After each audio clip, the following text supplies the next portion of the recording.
Shabbat Shalom. Shabbat Shalom. Let us each and everyone that is here. May y'all continue to bless us. We move forward into things.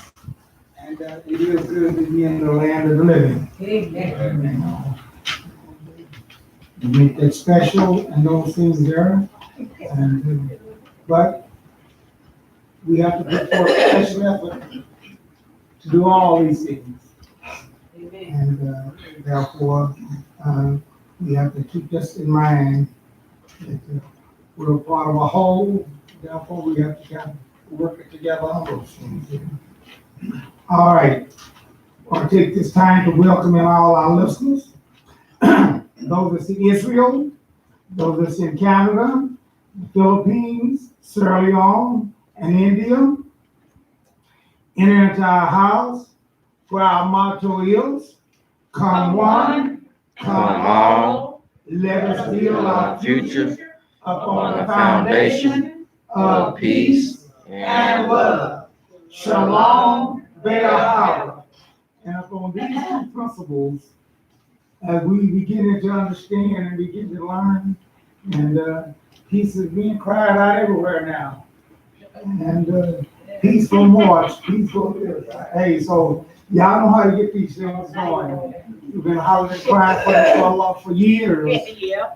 You know, and they've been talking about our group and saying that we are wimps and we just do this and all that. We're violent. And won't stand up. Well, I'm standing up for y'all's program. Amen. And dear folks, these are the coming times, and all that cannot have it that way, cannot fit under these two principles. You will cease to exist, and y'all have a method, a way to help it, and it's going to be worse than coronavirus. So let's get our act together that we might be in line with what he said and learn how to follow through on those things that it might be well for us. Okay, let's get our tally talks.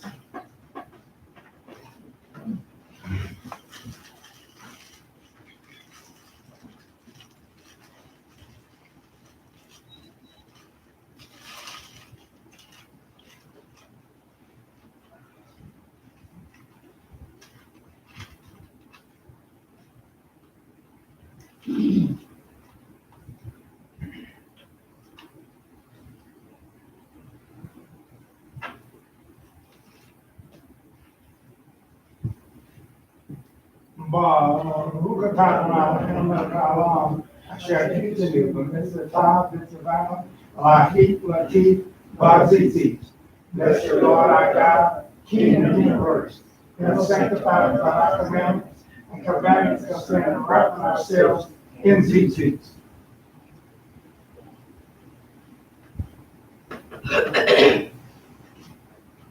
When it's the rest to stand, you should be near your songbook at this particular time, or a piece of paper that has page 350 on it, on your folders on page 4. Okay. Women are 19 and up, men are 19 and up, youth is 12 to 18, and all is all who can read. I was glad when they said unto me, let us go into the house of Yah. Women, Calm my spirit, Yah. Stop the churning inside of me, caused by the rush of getting everyone fed, and here on time. Quiet my confusion, Yah, and all the tension of this here. I know I made the effort, because I really do need you. Yah, speak to me in the quietness. in this case with thanksgiving and into its courts with praise. Be thankful unto him and bless his name, for the Lord is good. Men, I am thankful, Yah, for what we have. But this week has been so hectic, and it seems that no matter how hard I work and how well I plan, there's always something I didn't plan on, and there isn't enough time to go around. Forgive me, Yah, for letting worry get in the way of my gratitude. You are good to us, Yah. We do have so much to praise you for. Make a joyful noise unto the Lord all lands. Serve God with gladness. Come before his presence with singing. You? It's our sings early in the morning. It's our thing that us too sometimes. It's our singing service at home. And especially try to keep joy. This love's not very fair. And it seems like too much tanksy. I know I'm so close to you that I can't see answer. I know you answer. But I sing my whole heart. Yah is my shepherd, I shall not want. He makes me to lie down in green pastures. He restores my soul. All. Restore my soul, O Yah, and renew a right spirit within me. Make me to hear joy and gladness, that the bones that you have broken may rejoice. Cast me not away from your presence, and take not your Holy Spirit from me. Restore to me the joy of your salvation, and uphold me with your free spirit. Hallelujah. Hallelujah. Hallelujah. And should not turn face the Holy City in this direction here. For our opening tefillah, opening prayer, the Kohen, Barakah, and the Shema. Baruch atah Adonai Elohim melech haolam. Bless you, Lord, our God, King and ruler of the universe. Heavenly Father, we come here today. Thank you for help again. Thank you for each and every one that is here. Thank you for those who are in the land of living. Those who desire to be here, but their bodies fail them. Emergencies or things come up that was not allow them to be here. We ask that you would move those things out the way, because we know that with you all things are possible. And therefore we look unto you for our healing, whether it is spiritual healing, our physical healing, or whether we're in need of both physical and spiritual healing. We know nothing is impossible with you. Therefore we look unto you to solve these things and to give healing where it is needed, that we might be the people that go forth showing forth your saving help. We also thank you for sending your son. Thank you. The fact that he did not faint, didn't give up on us, Thank went you, all thank the way. It was through the shedding of his blood that we may have an opportunity to enter into the glorious promises and plans that you have for those that love you and keep your commandments. Yes. We pray for the peace of Yahushua. We ask you to bless and prosper her. Keep our leaders strong. Keep our sisters and brothers safe here, as well as our sisters and brothers here. Bless my mouth. Bless our ears. Let those things that you said be what you want me to say, that we might add to our knowledge, and be not amongst your people that perish for lack of knowledge, not knowing what you're doing in these last days. Bless we go further in this service. I'll leave bless and I ask him by his son's name, Yahshua HaMashiach, the man whose name is Branch. Amen. Amen. You should be near a Bible at this particular time, preferably the complete Jewish Bible, for our Kohen Barakah, which is found on page 153.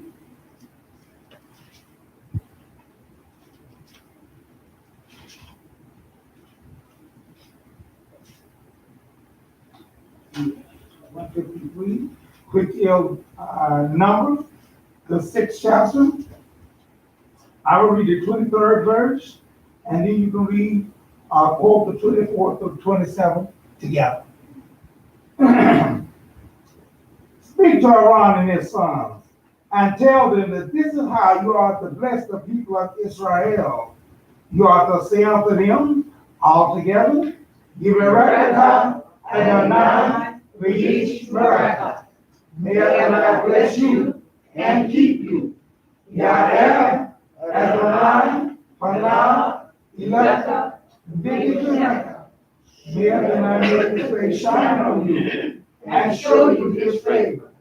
Yisa Adonai Panah Ilaka B'Yisrael. Shalom. May Adonai lift up his face toward you and give you peace. In this way, they are to put my name on the people of Israel, so that I will bless them. Hallelujah! Hallelujah! And should join with the Shema in Hebrew. Shema Yisrael, Adonai Eloheinu, Adonai Echad, Baruch Shem Kevod, Malchuto,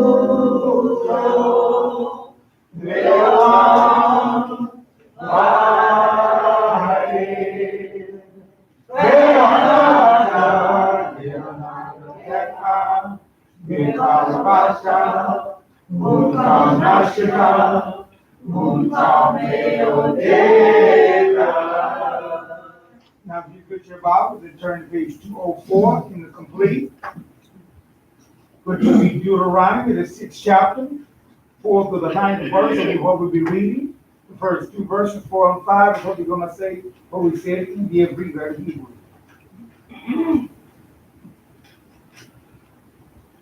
Shema, Israel, Adonai, Eloheinu, Adonai, Echad.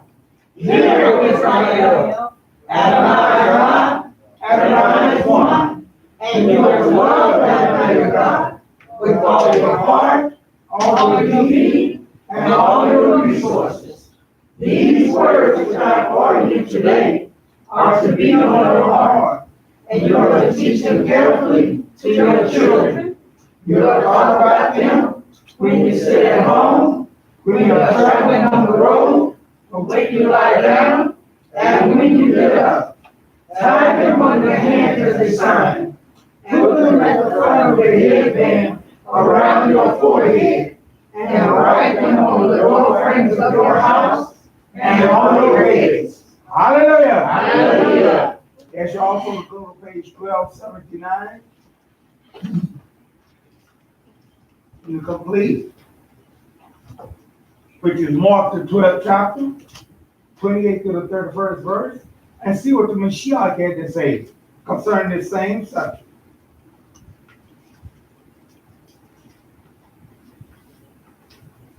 One of the Torah teachers came up and heard him engage in this discussion. Seeing that Yeshua answered him well, he asked him, which is the most important of all? Yeshua answered, the most important is, Shema, Israel, Adonai, Eloheinu, Adonai, Echad. Hear, O Israel, the Lord our God, the Lord is one, and you are to love Adonai your God with all your heart, with all your soul, with all your understanding, and with all your strength. The second is this: you are to love your neighbor as yourself. There is no other mitzvah greater than these. Hallelujah! Hallelujah! Hallelujah! Should we ever see the song at this particular time? If not, there shall see things that we did. No in the middle.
No in between, you gotta go clean. No in the middle, no in the middle, no in the middle, no in the middle. Even you living far away, or even you are acting alive. Don't matter all, see it out. You can't get back. Don't try. Say, oh, sin. Loser. Oh, sin.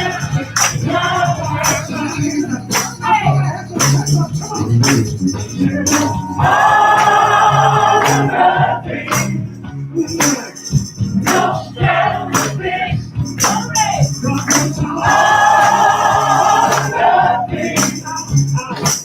No in between.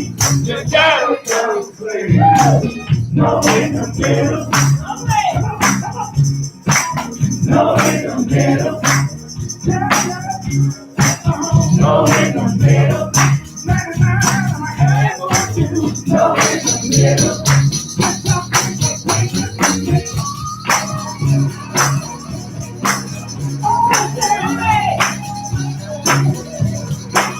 Oh yeah.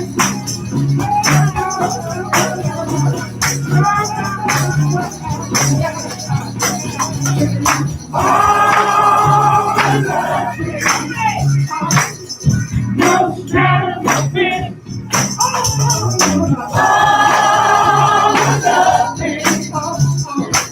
No in between. You gotta go clean. No in the middle. No in the middle. No in the middle.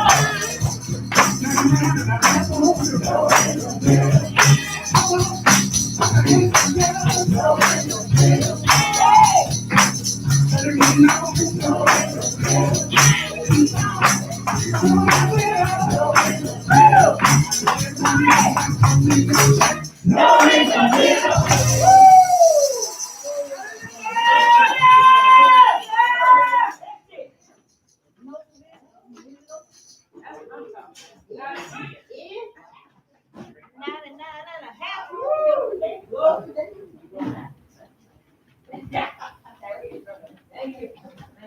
Thank you. So good. Thank you. Thank you. At Chapel we found out some of them was kind of in the middle and half stepping, wasn't all in. Find out what happened.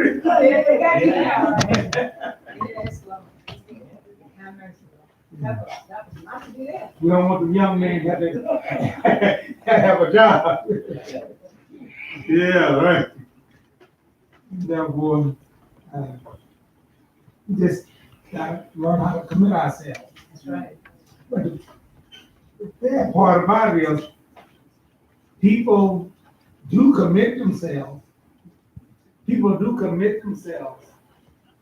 See, but is it a sure solid thing that they're committing themselves to? There are a lot of diligent, sincere people. You see them all the time. I mean, they're sincere, they do stuff, but is it a solid foundation that they building on? Right. That's the thing. And that's the sad part about it, because I see all that effort going forth, and it's still, it's vain. They have not got acquainted with the true God, and they're in trouble. And the bad part about it is that they think that they are, when they ain't, and that's what hurts me worse than all, because you can't get to them folks. Huh? Yeah. I mean, you know, but we all working for the same thing. You just work your way, and I work our way, but hey, God is people, so we're all serving the same God. We're gonna meet up in the middle. Yeah. Yeah. I try to tell them, but they don't listen. But you better know the God that I'm talking about. You better know about it. If you don't know about it, you better learn about it. Hallelujah. Because he ain't nothing to play with. Hallelujah. You know, What it says. and therefore, it's funny how we don't stray away from all those different things and got things all screwed up and all messed up. And it's a shame. Like I said, that the things that God has said and what somehow these things get all screwed up and get all, and the Bible tells you, it gives you a warning that some of the things that Paul teach, you know, it's hard to understand, you know. In other words, you really got to know the culture and the history of our people Israel in order to fully understand what Paul is talking about. Because if you don't know that background and everything, you can believe a lot of stuff. You think you're talking about a lot of stuff. See? And therefore, you have to know and understand the full situation. And he was dealing with certain problems there, folks. That you might say some things, but that don't apply to everything, but they're taking it and apply to everything. See? Love is fulfilling of the law. Yeah. I love. They breaking the Sabbath. Yeah. Everything. Abomination to him. Yeah. You can't stand to see him in their sight. We not clean food. See? You got Sharon and Susie there all locked up. Oh, we choose one another, we.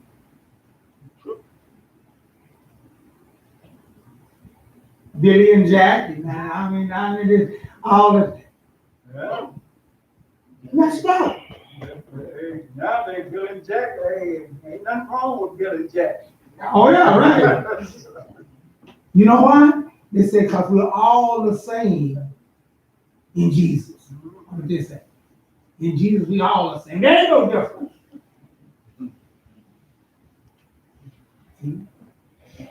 They even got the cartoons like that now.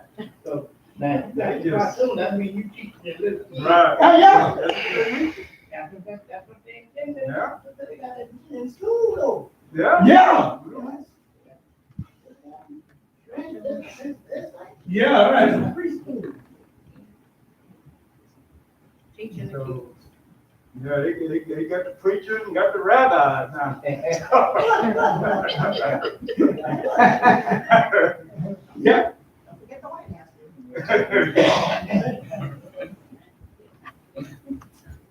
And we wonder why the end of the world is coming. Amen.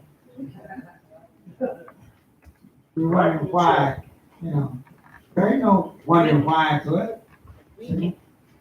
But it's not going like he wanted. Well, so, when we were growing up, hey, if folks were like that, hey, they wouldn't let that thing out. Oh, no, you got that in the closet. I'm way back in the closet. Did not.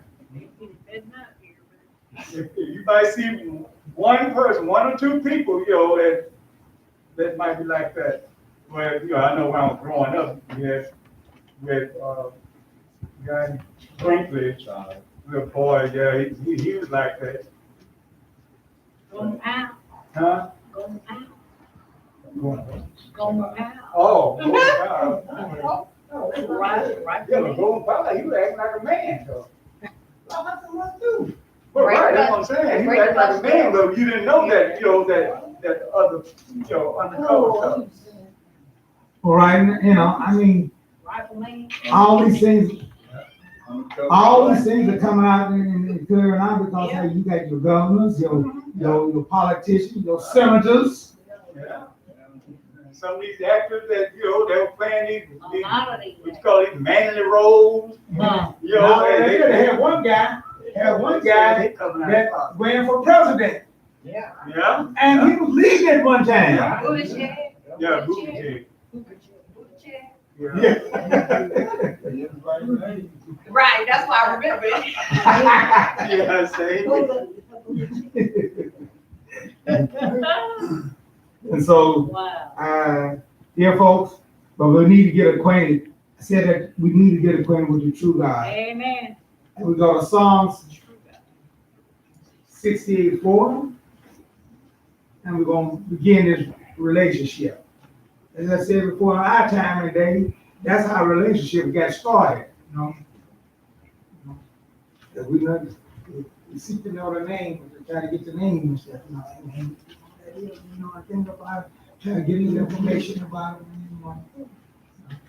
When you go out there, you want to put forth the best effort, You don't want to go out there looking like a nerd and everything.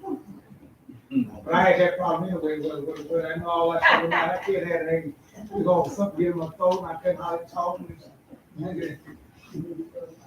Yeah.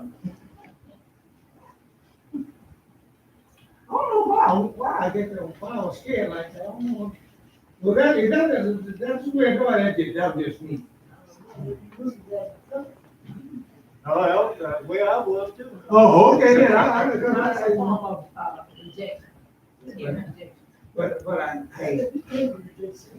but I got over though. I got over it, it didn't bother me no more, hey, you know. I remember 11th grade. I went kind of on the wild side there. I wasn't no more nerd no more. My grades fell. Wow. First time in my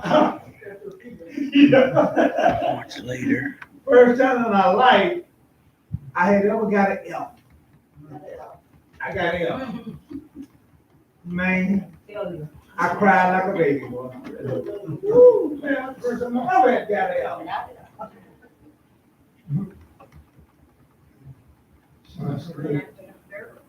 But as I said, my uncle, I treated that today, and he said something that he changed out all around.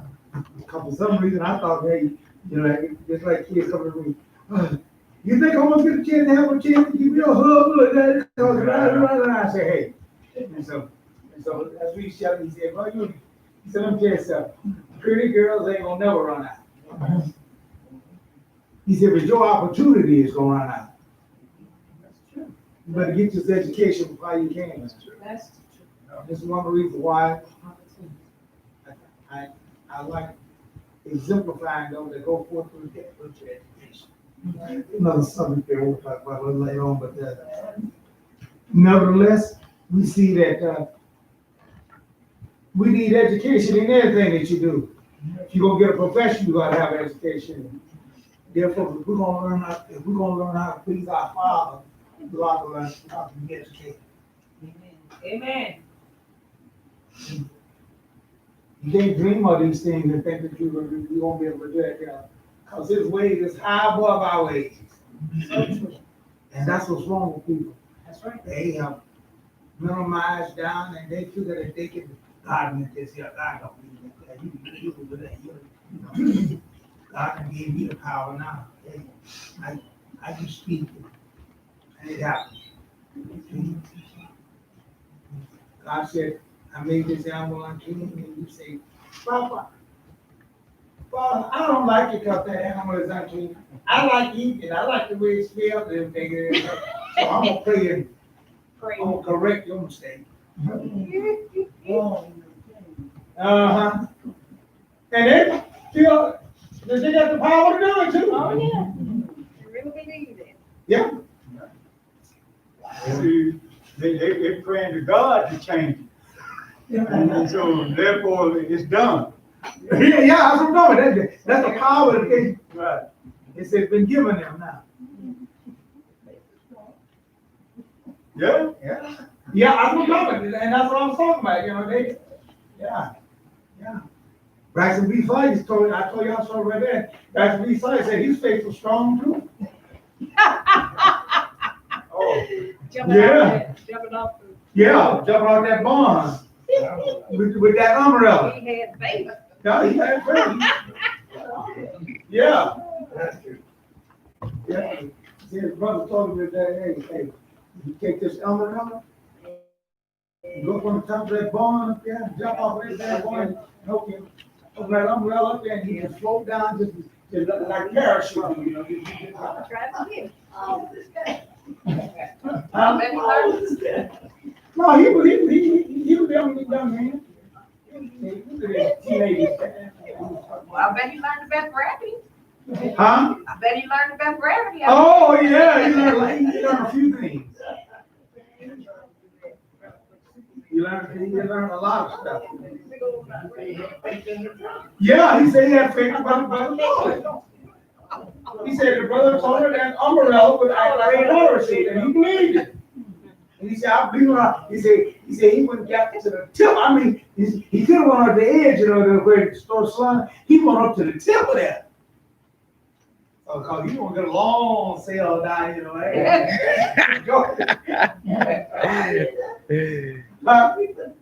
So the child up the cold line, got him from the house on my neck. And died up the house. I'm on that picture there. They got to bring the son to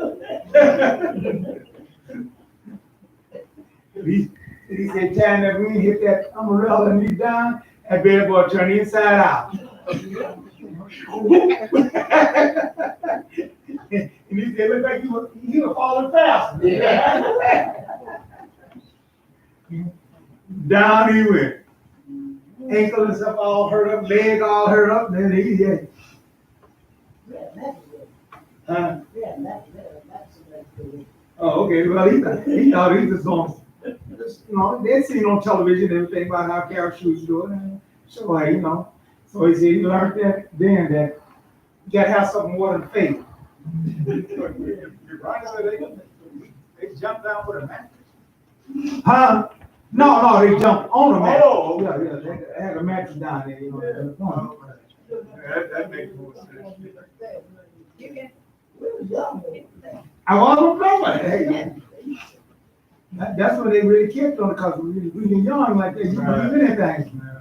But I'm just saying that if belief ain't good enough,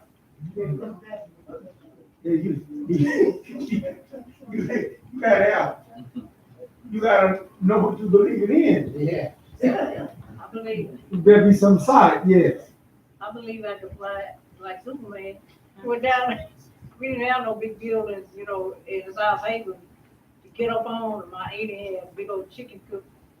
And I spent the night with her one night, got up in the morning and said, I've been watching the, you know, Superman all the time. I got my little sheet wrapped around me, got up on the chicken coop. And when I jumped down, I hit one of those clotheslines, you know, the iron poles that they had. Hit right between the eyes. Woo! Wait a minute. It swelled up so big. My auntie, she cussed. She said, girl, you going home. You took me to the doctor first. She said, I'm taking you home. I didn't want to stay no more. She liked a whip, but she didn't whip me that day because she was scared. Yeah. I used to fly around with a little cape too. Yeah. I never jumped up in it. I was in If elementary. I might have jumped off a car, that's gone off. I was in elementary school. Thinking I could fly like Superman. Yeah, we did some stupid shit stuff when we were young, and believing all that stuff that you see, and all that stuff. But hey, let me tell you some dangerous stuff. Yeah. And you need that quick ear. Stupid stuff, man. Hey. Yeah. But that's just the way it is. There are folks on that end there, but as we get older and those things there, you better start having faith in that which is solid. And I'm here to tell you that every God that you call upon and stuff that ain't no solid foundation. Amen. So we go to Psalm 68:4, and he gives us the solid foundation. Okay? Sing to God, sing praises to his name, extol him who rides on the clouds by his name, Yah. And that's what I'm telling you about. Yah. Praise the mighty Yah. Amen. That's the solid God.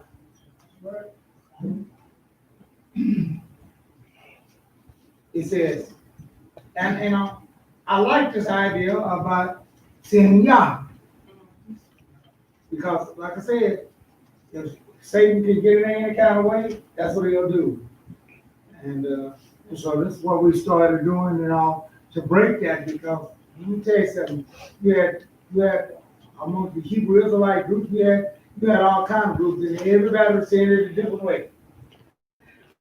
Yehovah to Yahweh to Yahweh. I mean, it's just Yahweh. I mean, just in it.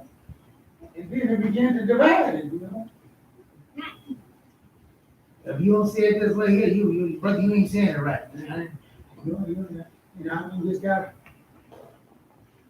Then everybody, they claim that they got a purpose for what they're doing and all that, but then they really start doing it. Then they don't really know why they said that way. Well, they're just a silent here, this was here, and they got all kinds of stories. And so I decided, I said, hey man, I don't know that much about Hebrew.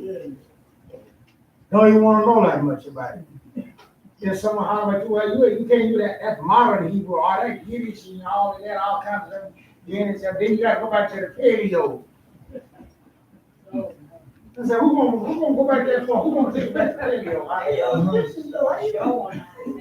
you don't know paleo, you might want to leave the rest alone. So here, Psalms, it says, by his name, Yah, and be glad in his presence. And as I tell folks, I rejoice when I ask them. I ask them about that, and I rejoice when you give me an answer. And that's good enough. And therefore, we keep those things in this line here. We keep those things in that formation that it might be well. Well, who is this God? And who do he attribute himself to? You go to the 8th verse. The earthquake and rain forth from the sky at the presence of God. Even Sinai shook at the presence of God, the God of Israel.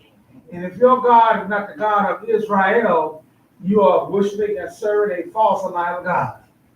But see, the thing over here is that even amongst him, all these people that we're talking about, even those different names and the way they do it now and everything, sound off now, they were all claiming to be God of Israel. He got all these different ways to pronounce his name. But Yah, no, hanging in there. Hallelujah. Therefore, he said that by his name Yah, and be glad in his presence. And I'm certainly glad in his presence. But that only gets us started. We got to know understand some other things about him. The prophets had to come along and educate our people, because our people, just like everything else and everybody else, hey, for a little while, we get conscious for a little while, and then all of a sudden we start going back on our own feelings, on our own wisdom, on what we think.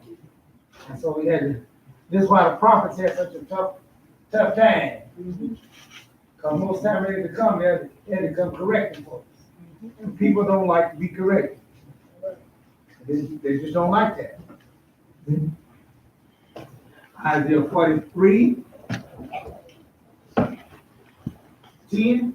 You are my witness, says Adonai. You don't want to know what God got me for. What is his purpose for?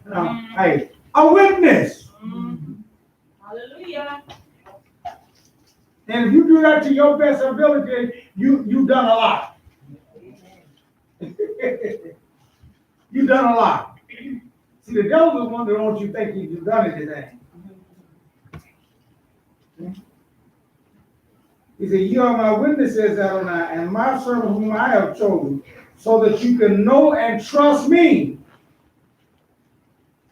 and understand that I am he.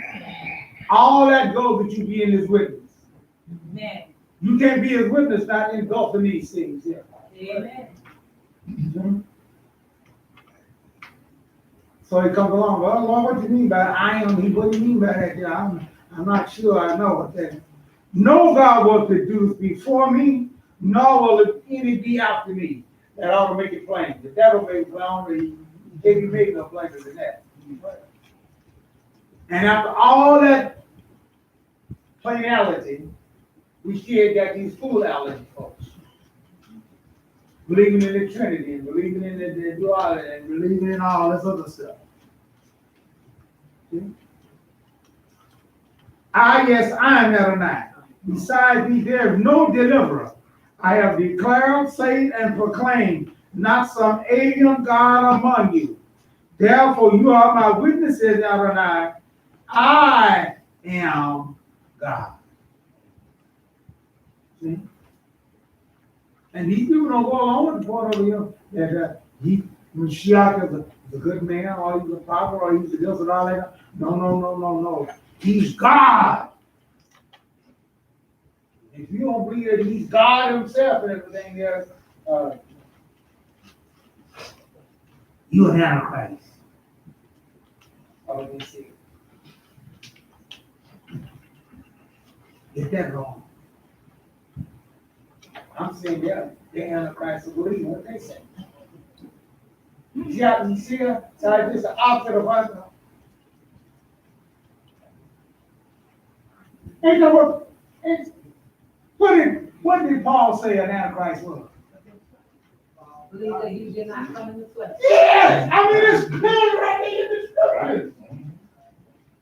It's right there in the scripture. Yeah.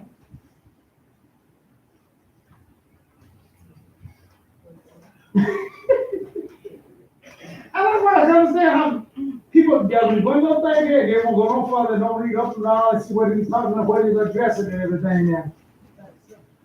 Right. But you're an Antichrist. You're an Antichrist. You gotta believe God, you're an Antichrist. What? What words you been reading? It's just the opposite of that. Yeah, right. He said, therefore you are my witnesses, Adonai. I am God. And therefore you can't do no better job than what he asked you to do. Okay? And when you do that, hey, you've done something. Amen. Don't let the enemy think to tell you you ain't done nothing. You've done a tremendous job.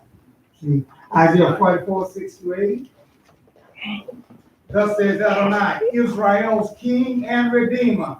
Adonai Zebaoth. I am the first and I am the last. Besides me, there is no God. Who is like me? Let him speak out.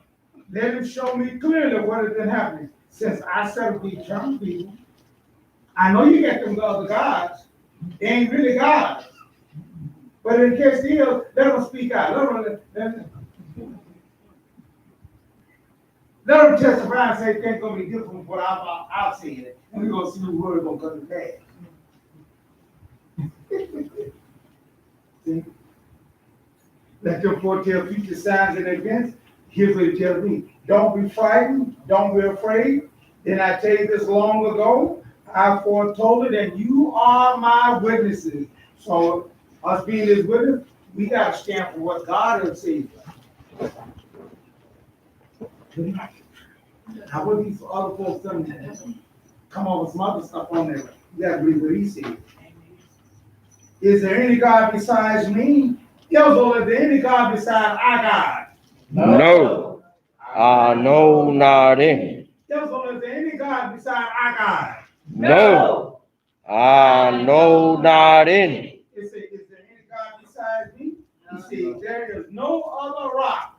I know of none. And if our God don't know of any, what in the world are we going to run around and talk about? Oh, y'all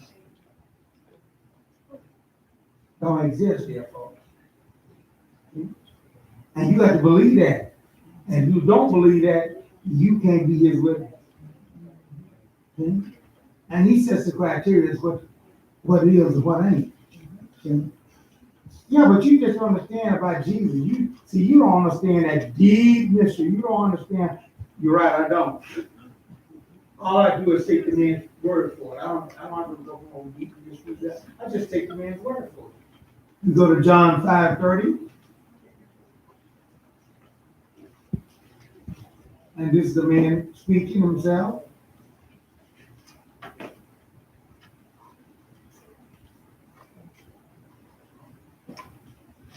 I didn't force him to say this. He said this.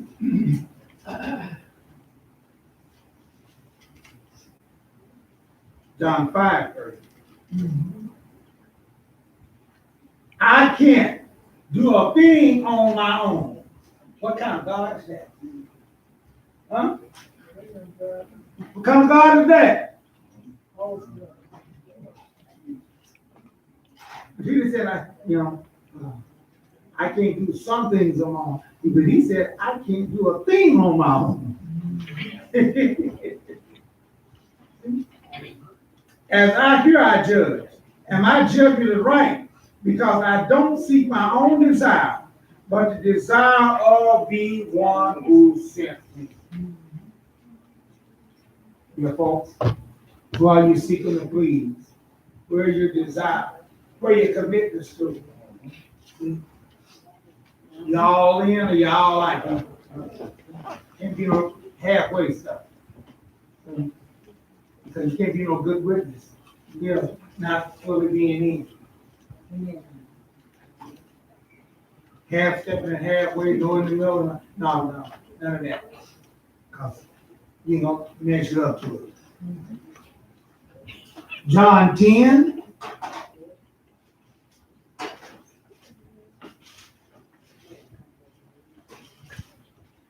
$34.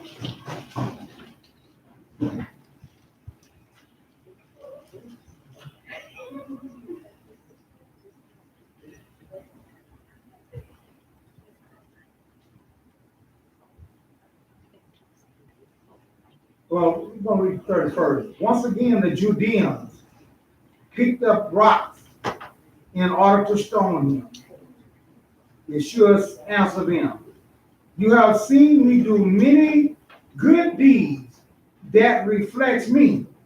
No. Oh, what? Father. So, what are your good works? What are you doing? What is it reflecting? See? Because your action and your words and your witnessing, who is it reflecting?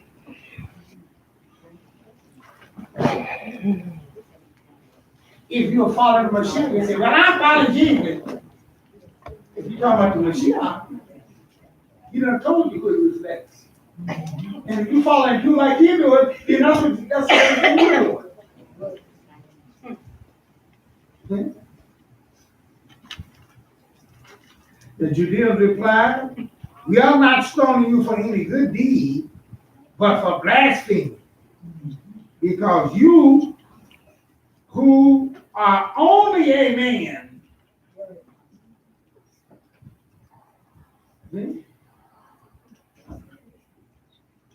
are making yourself out to be God.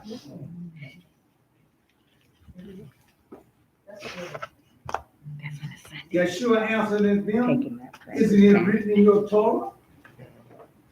I have said, you people are Elohim.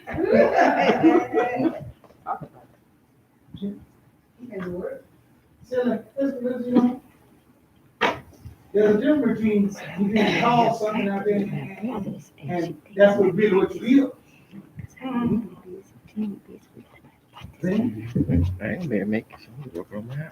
If he called Elohim the people to whom the word of Elohim was addressed, and the Tanakh cannot be broken, then are you telling the one whom the Father set apart as holy and sent into the world? Nowhere did he say he was God. Right. You are committing blasphemy because I say I am God? He didn't even say that. He could have said it there because he didn't show them where they did, but he didn't say that there. He said, because I say I am a son of God. In their eyes, they're saying you saying you're God. Right. Different mindsets. Yeah. So yeah, to get them straight on that. He said, you need to go back and get your history. You need to go back and get the culture and all those things down. See, even he brought up that scripture that was in Psalms, they still didn't accept. Yeah. Yeah. But I thought they picked up because he said he could tear down the temple and rebuild it. No, they misinterpreted a lot of things. Right. What he's talking about, that.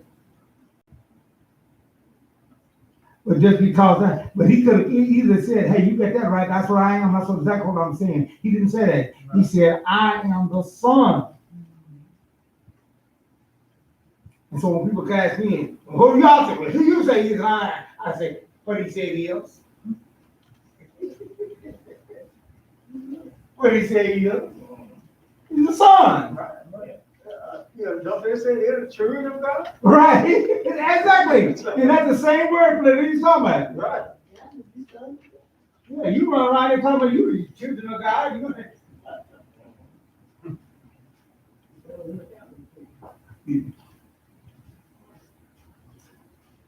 John 14:28 seals the deal. You heard me tell you, I am leaving and I will come back to you. If you love me, you would have been glad that I am going to be Father. No. See? Going to be. They say he's going to be. He says, I'm going to be Father. The difference between those two words. Amen. Amen. And then they turn around and say, wait a minute. How are you going to the Father when you is the Father? You see how Satan make a fool of him? Mm-hmm. They can't get down. Messed all up, man. We gotta get out of that confusion. As long as we stay in this denominationalism, hey, you know, that's why I like for that. You gotta get out of that altogether because you can't take, I just stay in here and do this and I, no, you can't. You can't do that. That's why I say, come out of my feet. That's right. And therefore, you gotta come out of all that mess, cause all that other stuff. Yeah, they got some good stuff in there. Yeah, they got some good things in there and all of them. But it's mixed all up. Confusion. See? And, Amen. just don't want it. But here he says, I am going to be Father, because our Father is greater than I. And they say you're lying. And whenever they come to me and tell me that, I say, well, you know you ain't calling me no lie. Yeah, I am too. You lying. Because Jesus is God the Father, He's God's Son, and God the Holy Ghost, all together. I said, well, what I'm saying, I'm just repeating something somebody else said. So then both of y'all were lying. But that's good enough. I'll take that. Now. I seen that other person that told me that did everything. Is this same man y'all call it? I think y'all be calling him saying Jesus and everything. I think that you read up and down there in the scripture. I think he's talking about John. And he's the one that said that his father is great. I said, so who's lying now? And do you know this kid ain't got enough sense? They ain't got enough sense to be directed even after that. Yeah, right. Brother, you just really told me. I thought I had a pretty good relationship with you guys. Told you. Careful of the sense. That cut the ties, man.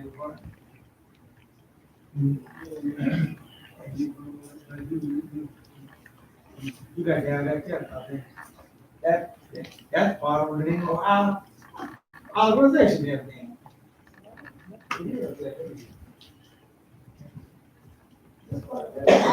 Huh? Yeah. Yeah.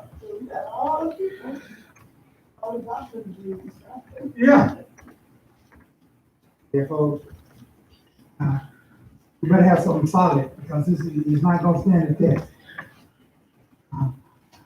I go along with what the son says. And that's more solid than any of these other stuff. So let's keep with those things there, that it might be well with us on that end. But then, that is, the university is going to investigate the doctor. That is what their school is saying. Because university is. Oh, yeah. Yeah, they got their own colleges, their own universities, and then all that there, they got their professors and all those things, teaching all those things there, and they just go along with it, and follow right along with that. Oh, yeah, oh, yeah, you gotta accept that, you gotta follow that there, otherwise it don't work.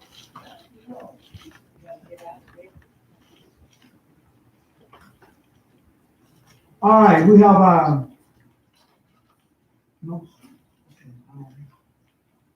Israel update by the lead in Israel. Amen. Hallelujah. Come on, brother.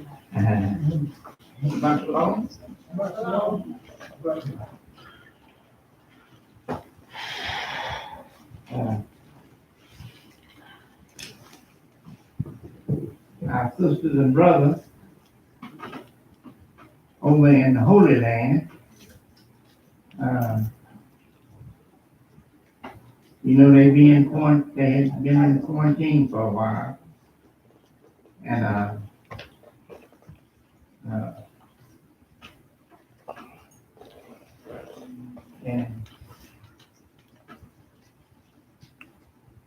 everyone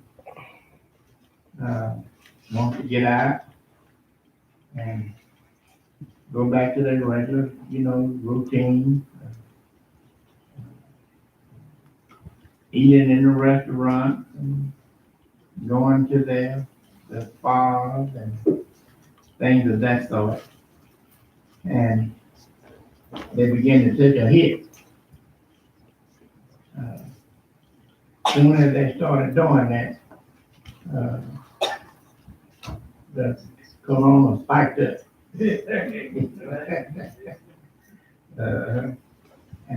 Matter of fact, I think they said that the schools and the colleges, and I think it was the college, I believe.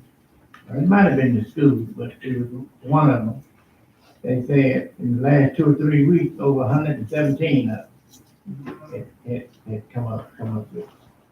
And not only that, but the one that was they went back to the spa, took a big hit at that too. So, this thing ain't over with. It ain't over with.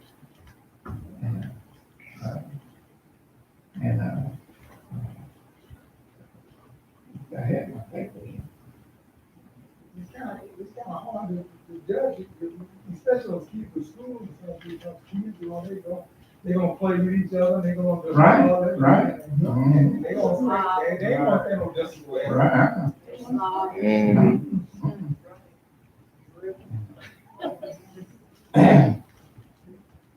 Matter of fact, the total cases is 17,012. And That happened that week? yeah, up to date now, the one that's current. Right. And I think what was the death total? Okay, active cases is 1,917, and the death total is 284. So, Any death is bad, but that's low. yeah. Is that in Israel? Yeah. Oh, okay, yeah. okay, right. Because they jumped on it, came with some thick rules, man. Yeah, yeah, they did. Matter of fact, they said that they gonna start finding them. But Oh. Yeah, I heard. Right, it's not- Yeah. yeah. You get caught out there doing Yeah. that. $1,200, so That's a lot of shekels. Right, right. That's a lot of shekels. See what they did, see what they did to that old 75-year-old man? Oh, yeah, Yeah. He was caught out, on the hours of trying to get some help from somebody else. Yeah. Police pushed him down and cracked his head. Put him in the hospital. And all of this help, the spike was in, they said, in the last 72 hours. Man. Yeah. Wait, Yeah, that 1,000 and something? yeah. And them being positive, you know, in schools and stuff within the last 72 hours. Just like I said last week, that 3-day weekend, they was having all these gatherings, you know, Right. kids Mhm. and having parties at Thursday night. That's probably where it comes from. Yeah, yeah. Yeah. Uh-huh. You know, there's spike and this protest stuff too. Yeah. Oh, yeah. All the people together like that, two. Yeah. They said they look, in the protest here, they said they looking for it to be over 50,000 in the next month, a month and a half. Mhm. Yeah. So I'm saying, this thing is it's not over with, and you know, we understand that everybody's taking a hit in the pocketbook, but hey, sometimes you got to make a sacrifice. Yeah, and value which one is more valuable, your breathing or money. Yeah. Yeah. So, but let us consider to pray for one another that, as the scripture said, that none of us come nigh us. That's it. That's it. And so for y'all, it's been watching over. That's it. And y'all, it's been, you've been blessed. Yeah. And then something else I've never seen before either. This guy that they killed, what his name? George George, Floyd. yeah. I never seen, you know, a lot of times, people overseas, they never did care nothing about what went on in the United States. Right, yeah. And they never joined in and protest. But now this thing is worldwide. They protested everywhere about it. That's awesome. I mean, all over. Because they video. Yeah, and Yeah, they're really getting they- attention too. That's true. Because we know what the scripture said. He said, behold, the people are one. And say, if they won, what can be refrained from them? So we see they are getting a lot of attention in that respect. You know, and really making police officers look bad everywhere. I know that. They are bad. It really shining some light on them now. You know. I know it's not all of them are bad, but Right.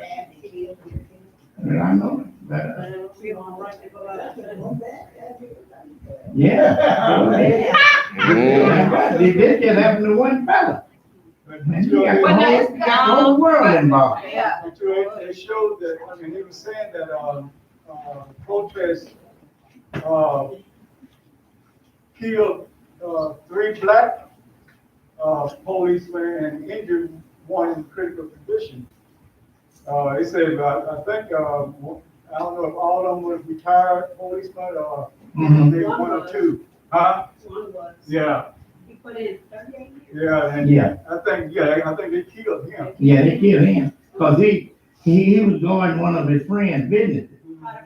Yeah, trying to protect one of his friend's business. But see, yeah, it need to be look for whoever did that. Lot of Right, Crazy. yeah. Oh, they. He was an older guy too, wasn't he? Yeah. See, he should just went on home.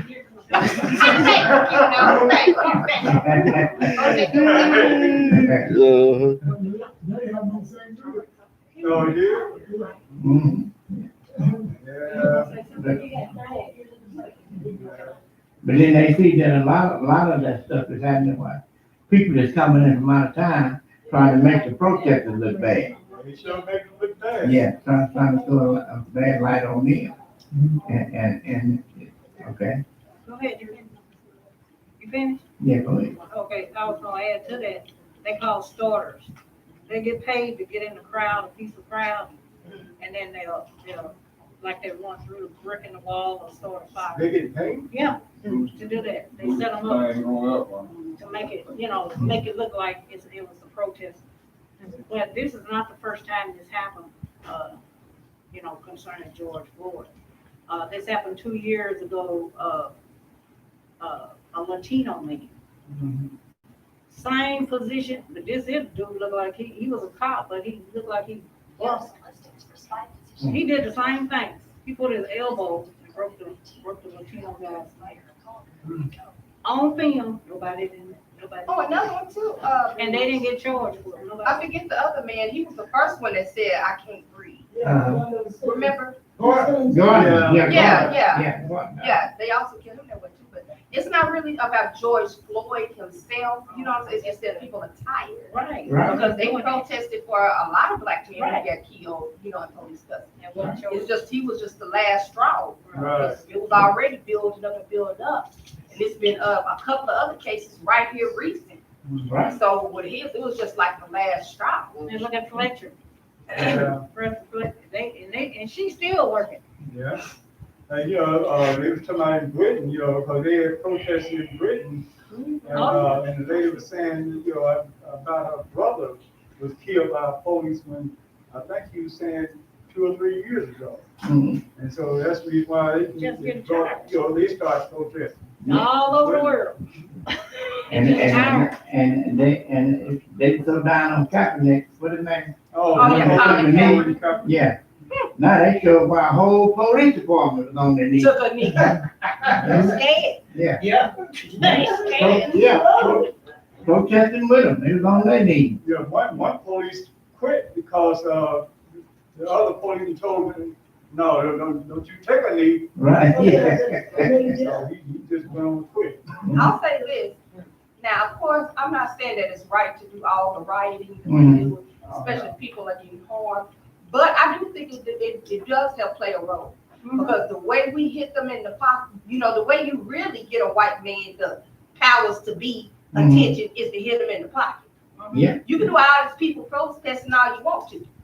But you ain't gonna hurt them until you hit them in their pocket. Yeah. Well, that's what So I'm Cologne did. for Cologne these did fancy that. stores that they hit. Now, they hit up Walmart, then I'm gonna be mad. But the thing about it, I'm saying. They hit up all these fancy stores. I don't cry for no fancy store. They destroyed black people's, stores So and stuff. they Right. Well, I don't condone them. Well, listen, the difference with this one, because before, like with the one that happened way back in the early 90s, they destroyed their neighborhood and stuff. But now they are going to major stores like Target and No, they destroyed their neighborhood. but I'm telling you, they are also hitting up big chains. AutoZone.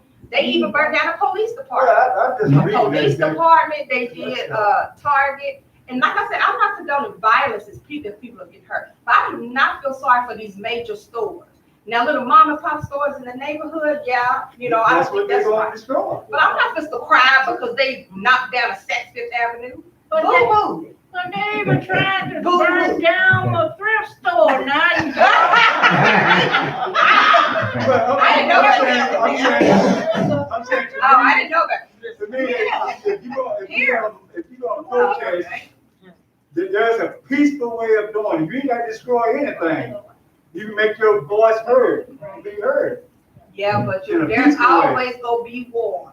There's You got always, radical when there's folks in change, there. there's gonna be strife. Yeah.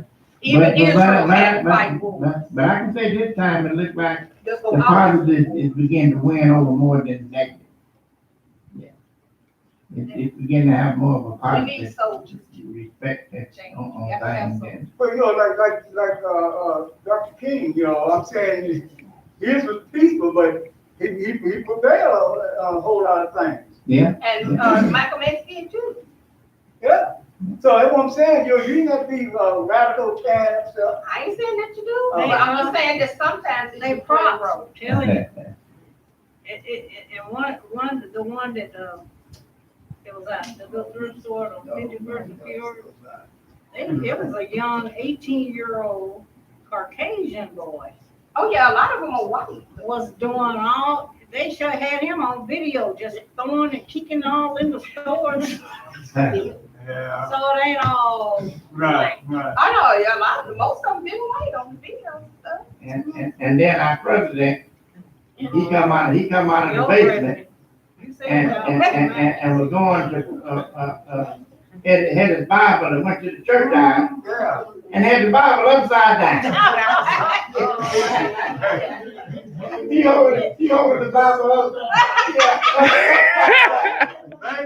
That's why I got it. It wasn't look like he was reading. Yeah.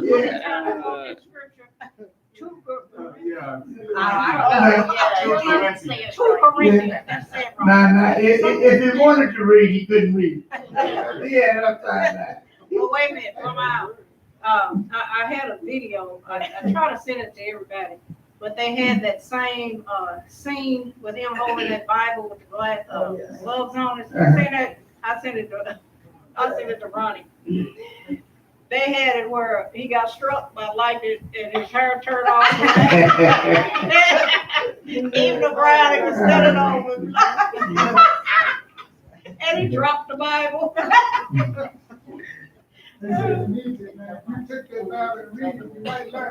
Yeah.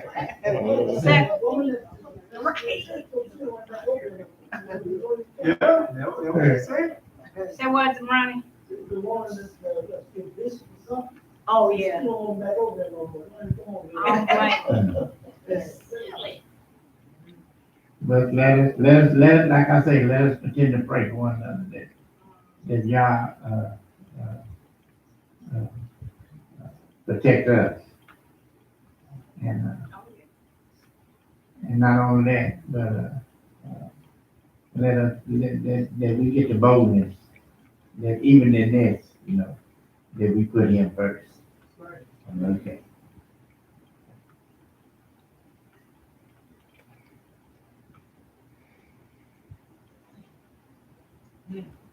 And all those things that we do and everything there, that, you have to have set up and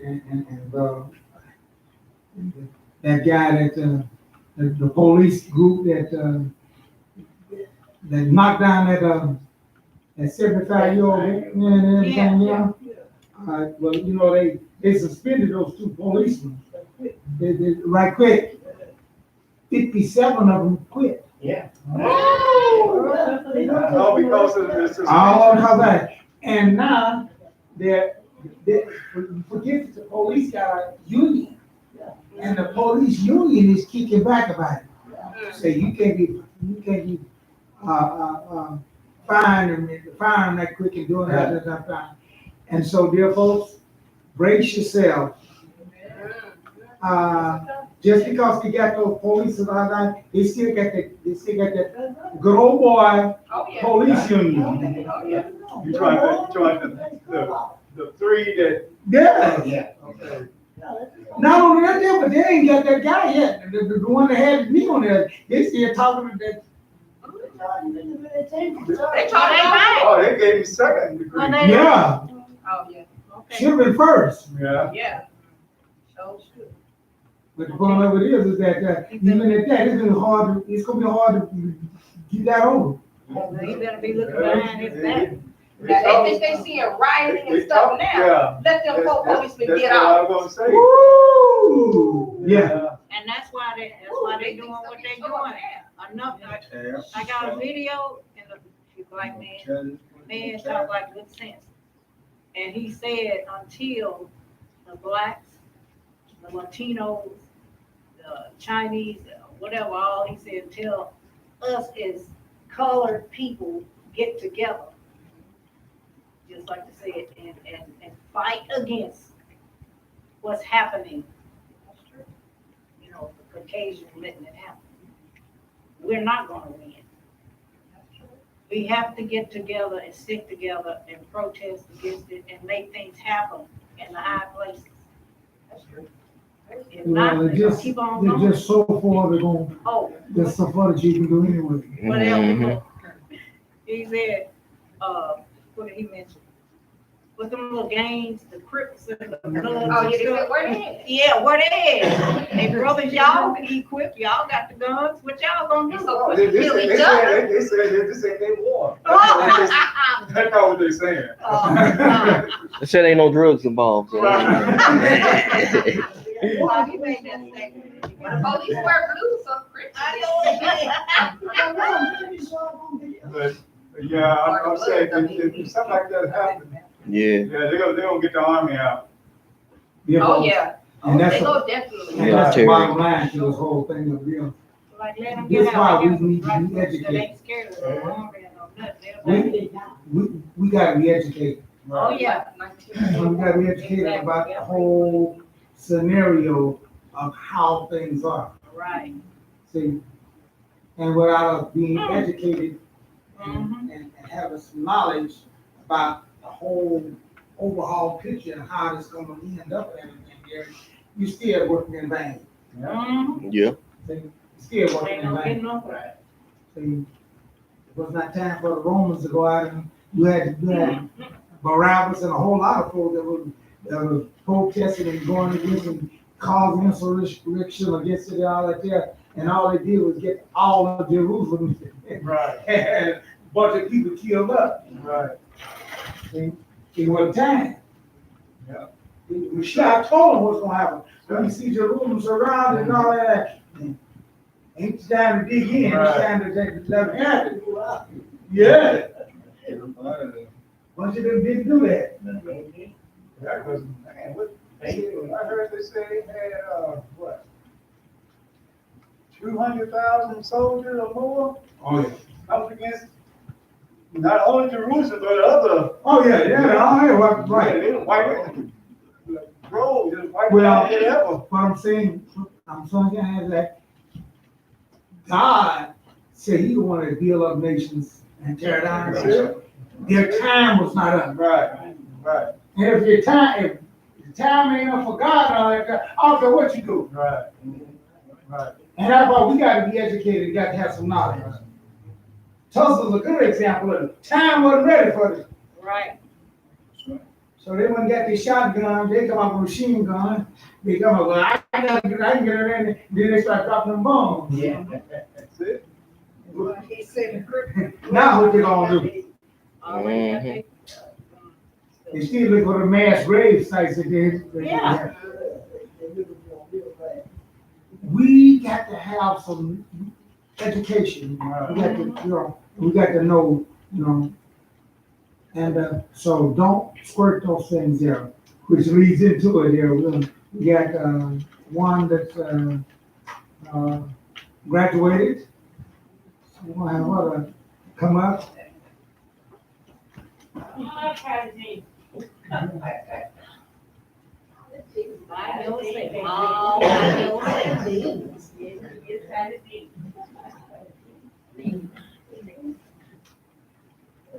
We promote, we substantiate, education. We try to encourage our young folks and all that to get an education. Even in this world and those things there, because it helps us, to, live a correct life. Even in this world here, get an honorable life, get an honorable job.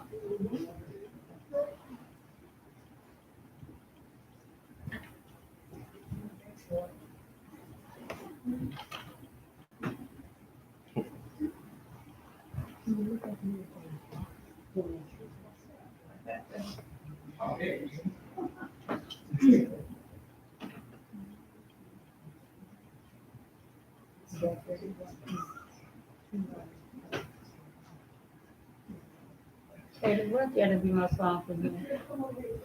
Okay, so some. Here comes Taylor. Taylor's gonna take care of you. Huh? Caleb, get it. Oh, okay. Okay.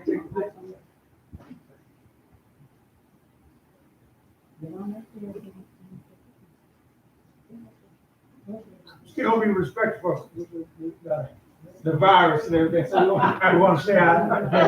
Would you like everything to say to us here? Okay.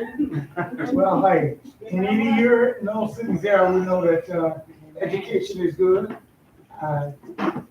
It's up to the parents and all this, whether or not it's gonna end, with just that 12th grade. But, in this age and stuff now, we need better than that. Amen. Therefore, make wise decisions and go, we have a little school or that we're going to give you. May you, always remember this thing and keep Yah first. in your Hallelujah. life. Amen. That's the first education to get. Yes. And then you need other education to get a honorable and a good job, not something that you gotta sneak around and do wrong and all that. Amen. Because this also is for God's people. Amen. Thank you very much. All right.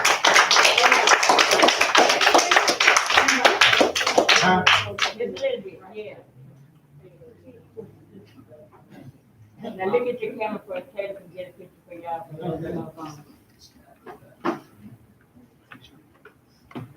Okay, I can get that. At the end of the day, I get the first leaders. You and your niece. I just wanted to say, that, Kyla had, her journey was a little bit extra longer because, she got held back a couple of times with, in the seventh grade, and then in the second time it was my fault. But, when she finally get to graduate, then the COVID-19 for graduation, but I like the way they did. They, first thing was gonna have like a drive graduation, but it wound up being to where we went outside the school and they let the kids walk down. Channel 6 News was there. I don't know why they never aired it. They were there. I was watching. I don't know what I thought they were. They had told us they were gonna present it live, but oh well. But anyway, it was pretty much like a regular graduation. There was a lot of people there outside cheering, and they walked down. They even each out there. Those who see my video on Facebook, but it was pretty much like a regular ceremony. So yeah, at least got that experience part of it. Yeah. Mm-hmm. So, may God bless us and keep us on that end. And it's a milestone, to go that far there and continue on. We have others that just continued on and further and all that there. And we get a chance to recognize them and all those things there and to do those things there. So, get out here, get you a halfway job or something, then next thing you know, you're out there doing wrong and all that, they're trying to make it and all that there. And that's not being a good witness either. I was gonna mention too, Zacchaeus, Elizabeth's son, he's 14. He sent me a picture of a certificate he got for, world history. Oh. Yeah, so he's doing pretty good. Oh, okay. Good. So glad to see the kids getting their education. This coronavirus is letting up. Right. I bet you nobody else would have thought something like this. That's why, I think we had a special thing that we did, and I didn't know exactly what was going on. And that's why I say that I know God said that we were gonna need this extra. We're gonna need that extra protection. Exactly. I didn't know exactly what it was, but now I'm beginning to see it. Yeah. And I'm glad I did. Faith, we'll work ahead of time on faith. Yeah. Always. Yeah. And we need that. And I can see now why we need that extra. See? And I attribute all these things to him, and even some worse are coming. Oh, yeah. Bible gives us one thing that's coming forth is that their tongue gonna rotten out and all that stuff. Hey. Guys in the soccer room. Yep. I like war. I tell everybody on Facebook, I say, this is the beginning of y'all's plague. And I said, y'all think it's all gonna all go away? Somebody else gonna come to the worship. Oh, yeah. I just tell them. Oh, yeah. Wax work. Yeah. So let's go forward and do those things we need. All righty. Well, ask you to bow your heads now for our tonight, Baraka. Bless you, Lord God, King and ruler of the universe. Have given us your Torah, the writings and the prophets, and the great have desired by thy great spirit, and have commanded us to diligently teach them unto our children, unto our people, and all people of the earth. And let all Israel say, Amen. Even God is interested in us educating and being educated. And he tells us where to start at. Just as in Shavuot, we found out that he told us to go and educate. Started in Jerusalem, then Judea and Samaria, then the uttermost parts of the earth. See? So we highlight those things that because that's how God has chosen the foolishness of preaching. Somebody preaches it, and what is our job to do? See, be educated. See? And that education starts with us listening. See? Amen. And that listening goes further than just hearing words. Amen. Amen. See, Some action. a lot of people hear words. Some bombs. See, yeah. But you gotta listen. Well, like the guy was talking last night, that our English language is tough. Because we've gotten locked into that, our English language here, that certain words and stuff, if you don't really understand it about it, you can really get it in trouble. Just take the word bad. Just take the word bad. Right? Bad, Leroy Brain. See? That's another bad. But yet still, bad, that's a bad little boy. Now that means. Yeah. But it's the same word. Mm-hmm. Therefore, that's what I'm saying. You got to understand all of the whys and everything and what all is laid around that word. Because if you don't, you get yourself mixed up. Just like we saw about two the other time. Now this time we talk about the word bad. Just a bad man. Yeah. Well, depends on what they surround and what they talk about with it and everything. Yeah, it can mean a whole different thing. Like you talk about this quarterback for the Green Bay Packers, what's his name? Aaron Rodgers. Aaron Rodgers. Oh, they say he's a bad man. Hush your mouth. But that means that he's the best in the league.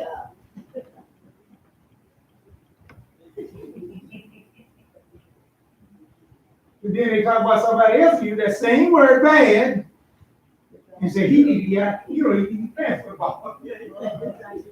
Yeah, right. You don't even be called, you don't even need to be called a quarterback. So you gotta be very careful about those things there.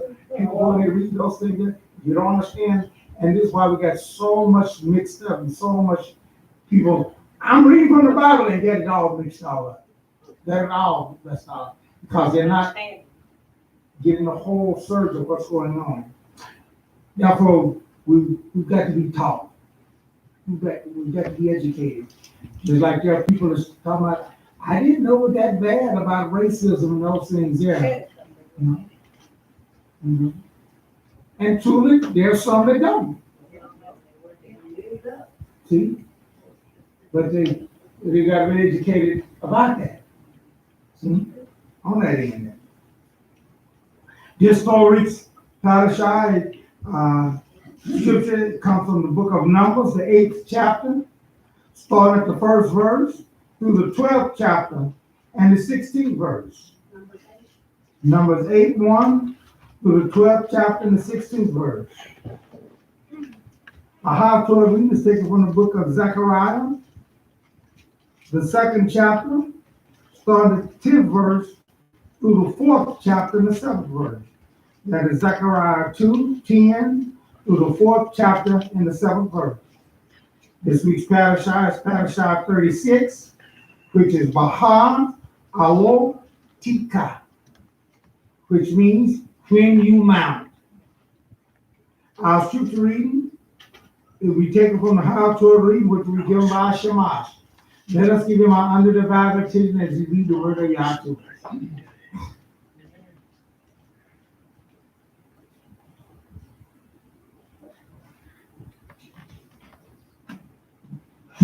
Shabbat Shalom. Shabbat Shalom. Scripture reading is taken from Zechariah 3, the 7th verse through the 10th verse. Zechariah chapter 3, 7 through the 10th verse. And that's page 775. Adonai Zechariah says this: if you will walk in my ways, obey my commission, judge my house and guard your courtyard, my courtyard, then I will give you free access among these who are standing here.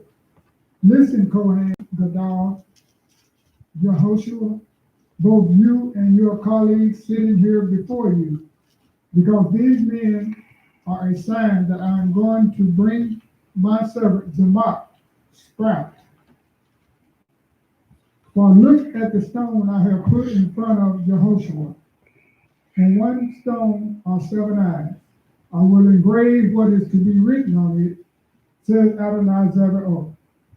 And I will remove the guilt of this land in one day. When that time comes, says Adonai Zechariah, you will all invite each other to join you under your vine and fig tree. And God, special blessing to read in the word.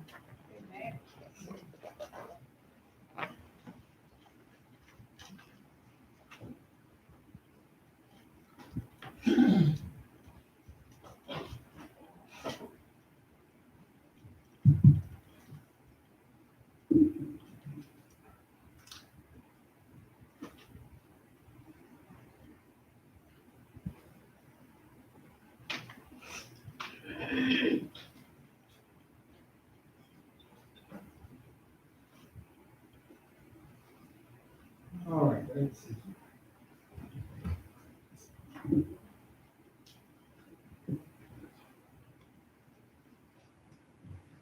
So I got that right. Hear me? All right. Yah in dealing with the house of Israel, his children, they were in a bad situation. But do you know they really ain't no bad situation than what we're in? Right. And when I say we, I'm talking about mankind as a whole. We got to see this thing as the way God sees it. God is interested in all mankind to be saved. See? But he set the methodology for it. And that's the way it is. And if you don't go through that procedure there, it's not going to work. When he got ready to bring the children of Israel out of the land, you know, yeah, they were hollering about it.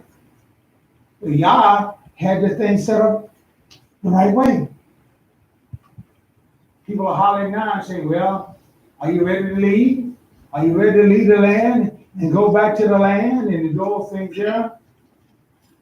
A lot of people hollering, the same folks that's hollering, they're ready to go back to the land, they really ain't ready to go back to the land. See? Because they're not set up and qualified to dwell in the land. Because they think that it's just a color, whatever it is and all that. They haven't been educated on what is required for them. Mm-hmm. He said, well, how you know that? Because I talked to a lot of them. Right.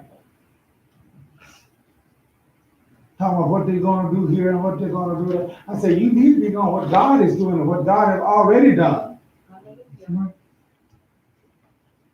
Because let me tell you something. without God's plan, none of this will work. Amen. See? Moshe had an idea of God's plan. And God said, whoa, hold your horses here. You need to go out and get educated for 40 years.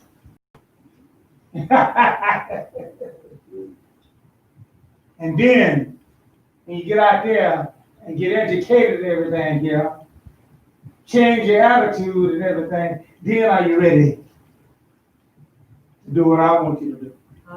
Then are you ready to fit into my plan? Not, not I'm fitting into your plan. Amen. Amen. Right. The whole house of Israel got to understand that. We are today, we got to understand that. But they done told us now we got such a good relationship with God now and all that none of that stuff matters now. See? It's mattered at first and still same matter. And we gotta understand that. And if you don't, you're gonna still have the same problem we always had. Because we are humans. See? And no matter how you try to say this or say that or not, you are affected by those emotions, those fleshly desires. I'm not me. I ain't affected by no fleshly. I am. When you get homeless, what kind of desire is that? That's a desire. Huh? That's a desire. So not all desires, not all fleshly desires is bad. You need water. Yeah. But you can see how people take things and they mess it all up. And have you all been honest and all out of messed all up. God, take away these fleshly desires. Not being specific. Yeah. Now you go. Now we got to start learning how to streamline and be specific on those things, specify it out. That's one thing I like about Alotkha. That's what he said. Well, you got to be. You can't be coming up with all this jungle stuff and everything. I didn't understand that at first until later on down as you start learning more. Then I started seeing what he's talking about. You don't want stuff and everything ain't good here. No. Allocate these things out. How specific things that you're going to do, and those things there that it might be attributed. And so we're going to go here, starting at Numbers 8. We'll go to Numbers 8, start at the 14th verse. Okay. Says in this way, you will separate the Levites from the people of Israel, and the Levites will belong to me. Now, God's plan was have the Levites to be in a special position. You know they didn't go over big with Israel. Because like, everybody got their own idea. And here's the thing too, dear folks. Some things that you set up, you design, all that stuff, obligate you even more than what you're thinking in it, and you looking at it in another aspect. Believe you me, boy, I'm learning that lesson now. I'm learning that lesson now about what it says that you that's gonna be chief among them. What did it say gonna happen? Serve it all.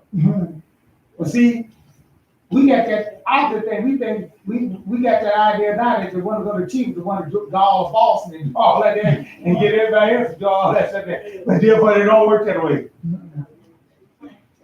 Yeah. That got our tools, that maintain the tools. There you go. See? And when people call, they'll call and they'll talk to me and they say, well, you was so yeah.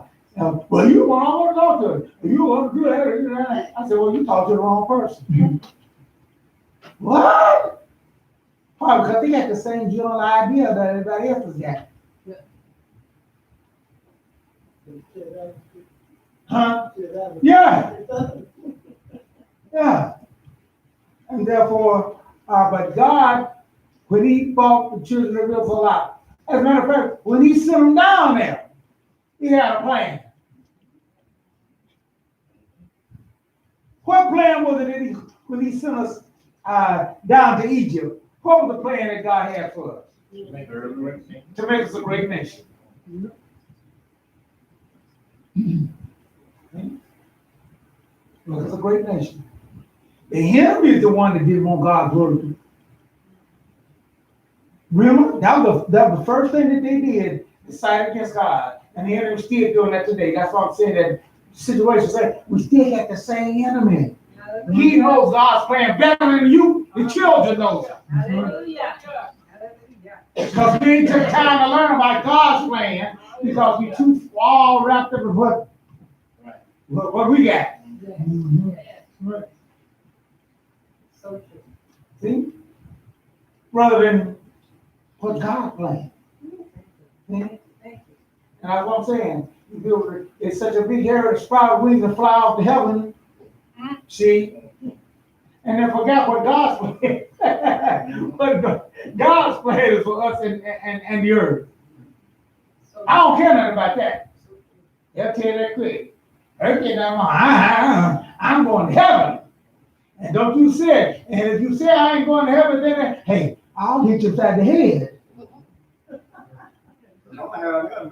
You're right.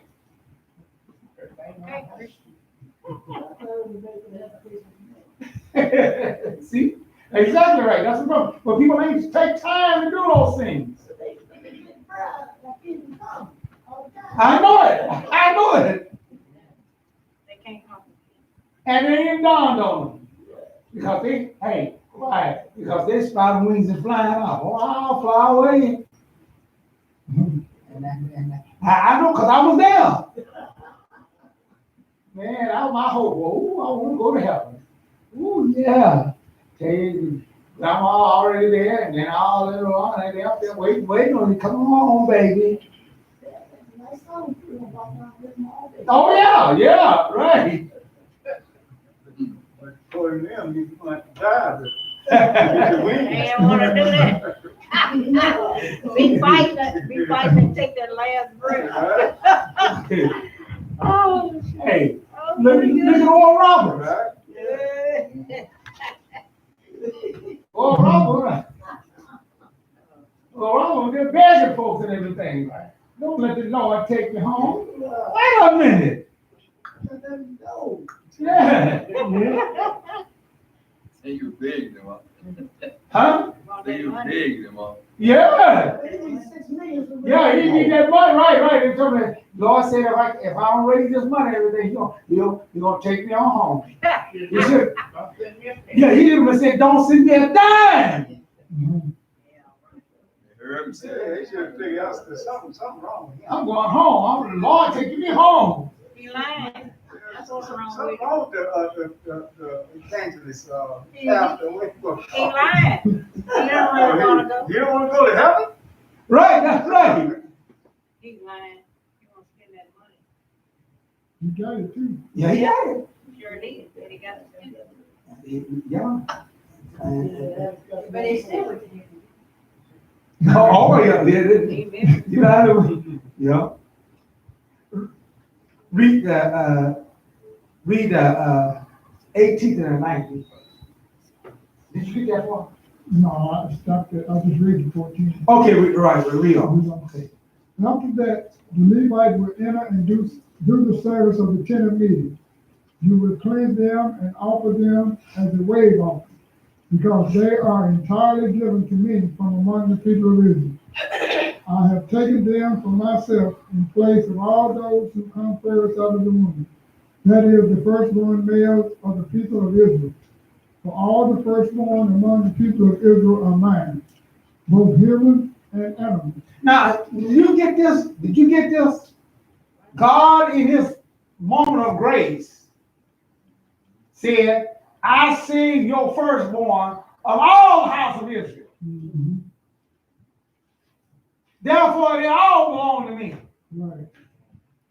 But I'm gonna tell you what, cause he said, I know I'm gonna have 12 tribe headaches if I expected that, and that, and if I did that. So what I'm gonna do is I'm gonna select one tribe, let them be the representative of the firstborn of all the other tribes, and that way, you can consecrate the blessings and those things there, and we can get this thing where down there where the enemy has less to get involved in this. That was God's wisdom. You know they didn't like it. People don't like God's wisdom. No. We all want to have it. We all want that. No, you can't all do that because let me tell you something. You're all is not going to be willing and able to step up to the plate. Amen. Because let me tell you something. All the laws and all the things that pertain to the Kohanim and the Levites don't pertain to everybody in the house of Israel. See? You was in the house of Israel and everything, then you had a lot of time, and then you had an opportunity to marry whoever you wanted to, and what the whole thing. There's a lot of things you could go do. You could go this, you could go that. But when you were Levite, you could do all of that. Why? Because you was dedicated to God. And that being dedicated to God cut out a lot of stuff. And that's why I say, these people run around here, Lord, use me in a special way. I mean, I want to be used in a special way. Oh, yes. No, you don't. Yeah. No, you don't.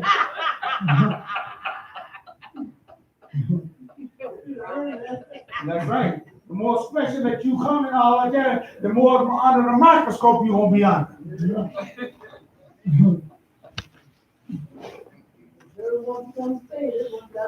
Yeah. See? And therefore, you don't want that. See? And therefore, these people get all these things all mixed all up because they got the thing wrong. But nevertheless, God do make a choice. And he made the choice. He said that's what he does. We don't. On the day I struck all the firstborn in the land of Egypt, I set them apart for myself. But I have taken the Levite in place of all the firstborn among the people of Israel. And I have given the Levite to Aaron and his sons from among the people of Israel to do the service of the people of Israel in the tent of meeting, and to make atonement for the people of Israel, so that no plague will fall on the people of Israel in consequence of their coming too close to the sanctuary.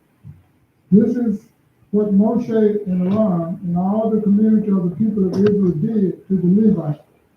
The people of Israel acted in accordance with everything that Adonai had ordered Moshe in regard of the Levites. All right, so here we go.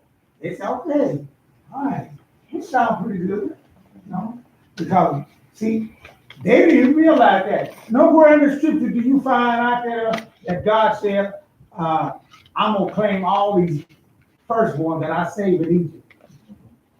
When you do what I tell you to do and I save your firstborn, he says, I'm claiming all of them from me. That means from every house of Israel, every tribe in the house of Israel, the firstborn was his. Mm-hmm. I didn't know that.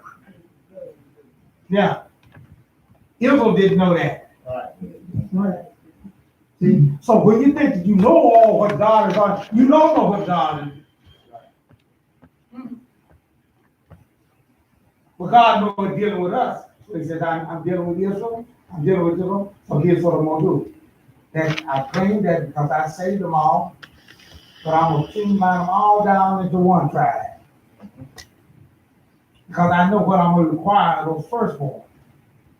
In the patriarchal age, the firstborn was to be special. They were supposed to be the spiritual leaders of the household.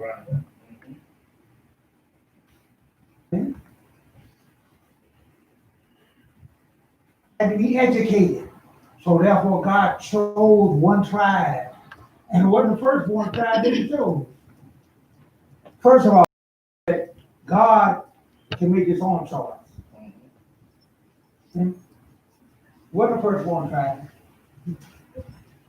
And he made them the educators. And you have to go forth and educate the house of Israel and the nation and all around. And once that happens, then the whole house of Israel is to be a priesthood. And they're to go forth and to educate and to teach the other nations that don't know nothing about it, that's without the common welfare of Israel. That's God's plan. Amen. Of course, we had other plans. See? Go to Numbers, the 9th chapter.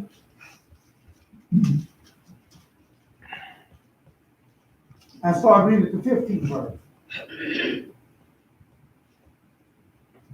On the day the tabernacle was put up, the cloud covered the tabernacle, that is the tent of the testimony.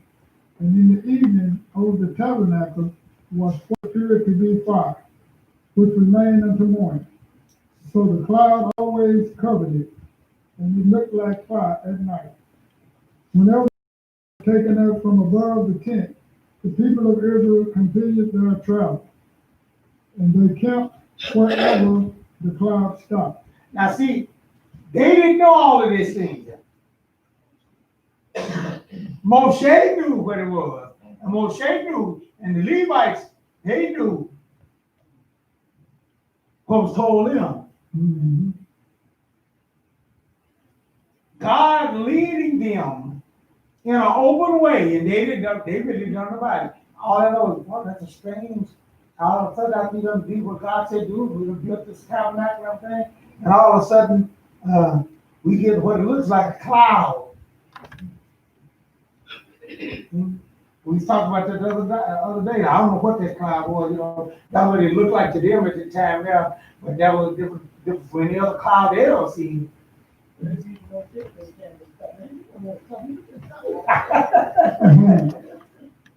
See?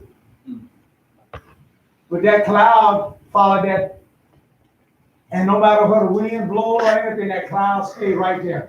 Yep. That's a strange cloud. It didn't operate like others. God wanted them to understand and see that they was working with him, that he was working with them beyond, and he is beyond nature. He's beyond the natural things that we don't understand.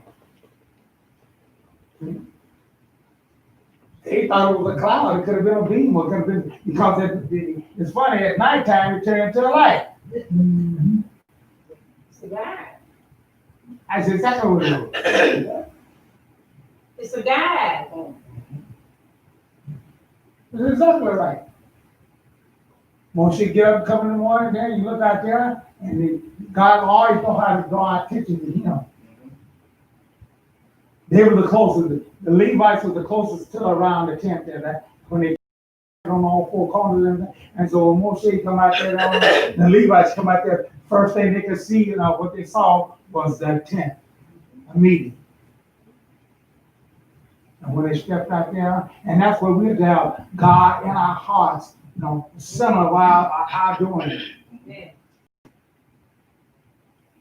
Yeah. And the things God should be a part of us.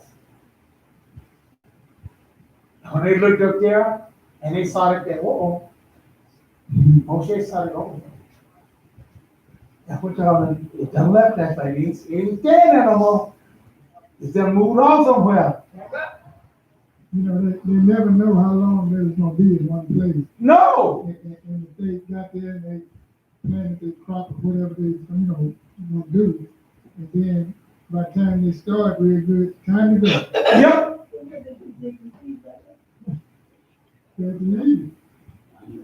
Some places they got to, they didn't want to stay there. What do we guys here? I mean, and then some places, well, we done got comfortable and we like it. No, all right, it's time to leave. Yep. Oh, man, and that caused a big controversy. Moshe just running off around all over here, just run us here, run us raggedy. You don't know what he's doing. It's kind of like the army, and you stop and you get all comfortable, and you try to go. No, you got 2 days, pack everything, you're not gonna come back. Get over there and sit up. But you know, when people say things, it sound kind of harsh at the time, but it was right. But when they said it, Moshe don't know what he's doing. You know? He didn't. The truth is, when you really come down to the truth, they was right about it.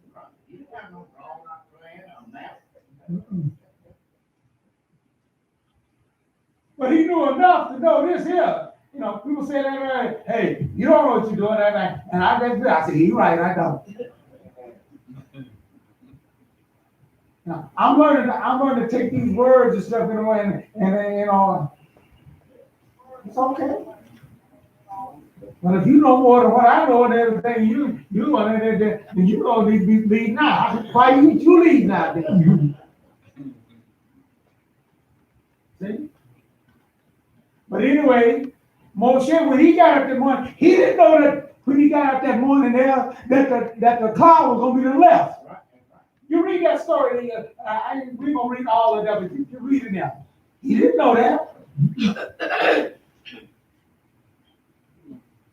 He got up the morning, he looked up there, and they were still there. Okay, I got it.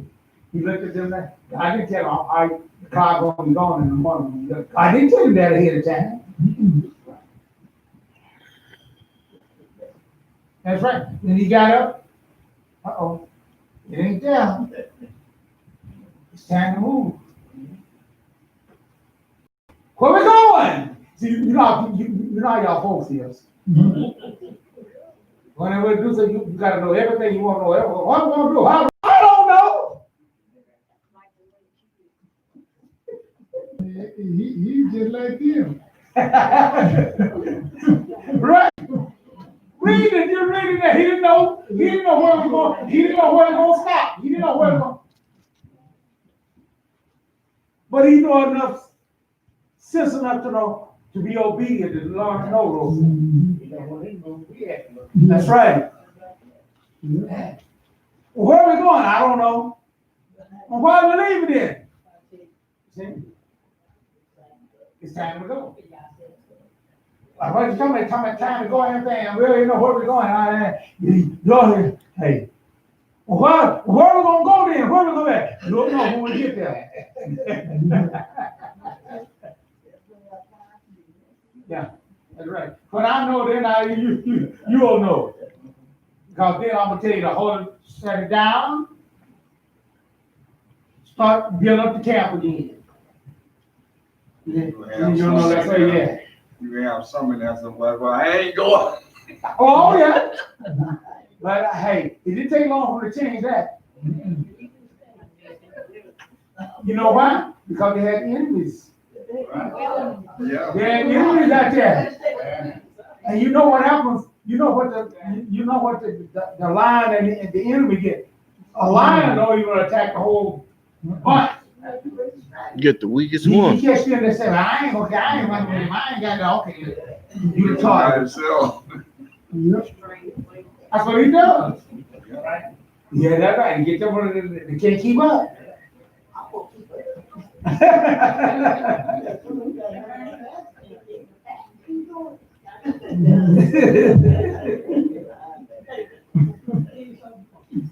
So we got to understand and how to do those things there. Numbers 9, 15. I read to the 18th. All right, that's what I wanted to look at. And also the 23rd. Says, in Adonai's order, they camped, and in Adonai's order, they traveled. They did what Adonai had charged them to do through Moshe. Now, that's the point I wanted to get us to. Who was they really following? Yeah. It was Yah. Yeah. But who did they see? Moshe.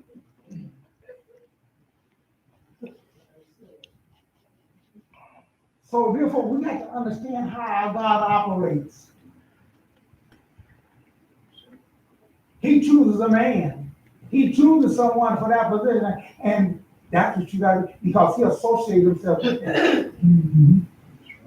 That's what the Mashiach was telling those Jews, those Judeans, when he told them that, you know, my father ain't your father. They got mad. Oh, you call us illegitimate children, huh? He said, Abraham ain't your father. Oh, they got upset about that. You call us illegitimate? Saying our father went and played around on somebody? We do be the children of Abraham. He said, I'm just going about what you do. Stop letting people tell you what you do don't count. What you do count. That's right. What you do counts for your good or for your bad. No, what you do. Be mindful of your thoughts.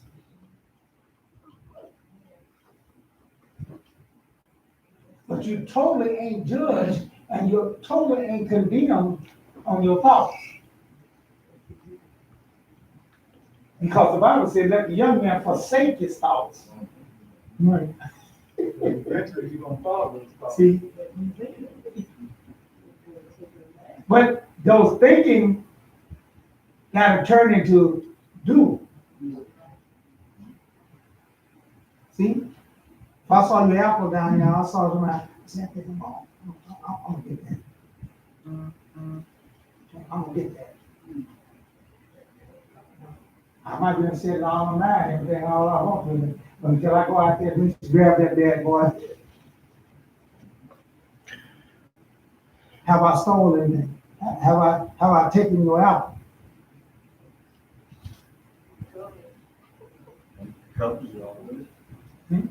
Yeah, I'm coming. But you can forsake that covenant before you get out of hand. Right. That's right. You withdraw from it. Actually, pick it up. It's just like when you go to the store. You covered in all the time in that store. You know you are, right? Think about it, you will. I said, you covered it in that night. You covered it. I want this here, I'm looking for this here. I don't know, that's what I like. I mean, you desire that, you want that. And there's nothing wrong with you pick it up, walk around with it and everything else. And you ain't paying a dime for it.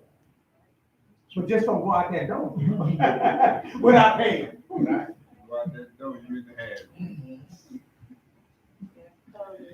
it. I remember, hey, we picked up something with them. Wow, I really like that and thing. We walked around there, we walked around there. And she said, no, I don't like that no more. We put that on to the side, everything. We haven't had that walk around there for a long time.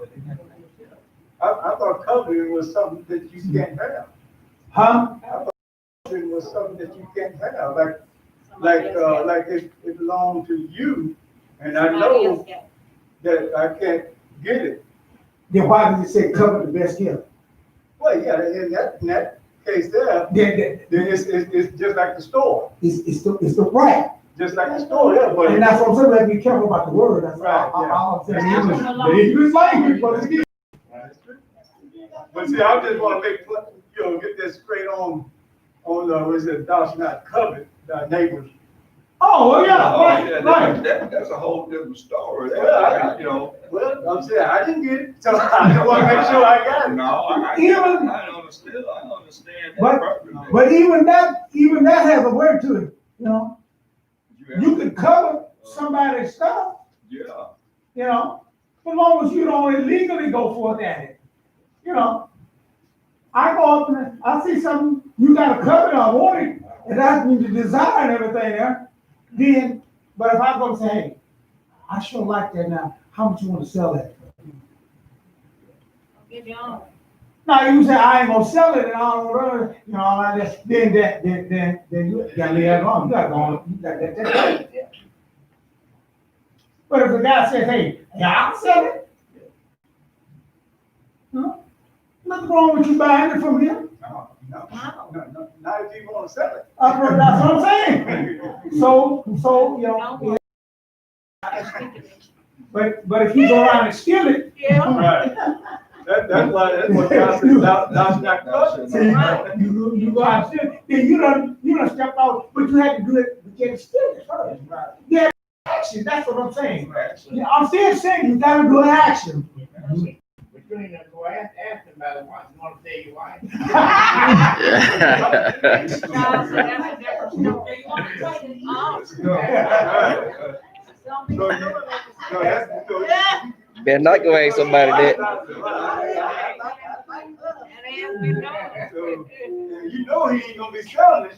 Right, I mean, there's some things some things that it don't make no sense. Like you go in there, you gonna ask for something like you know this, and you might get a couple. Might get jumped on.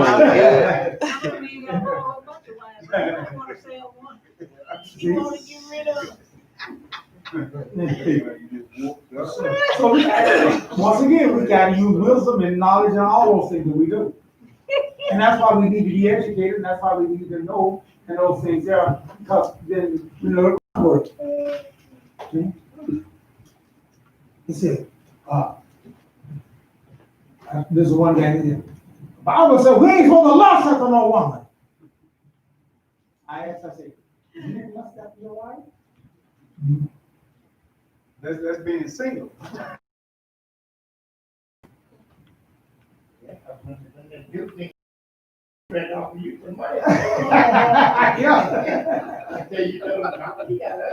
right. Yeah. You might have another flag. Yeah, oh, Right.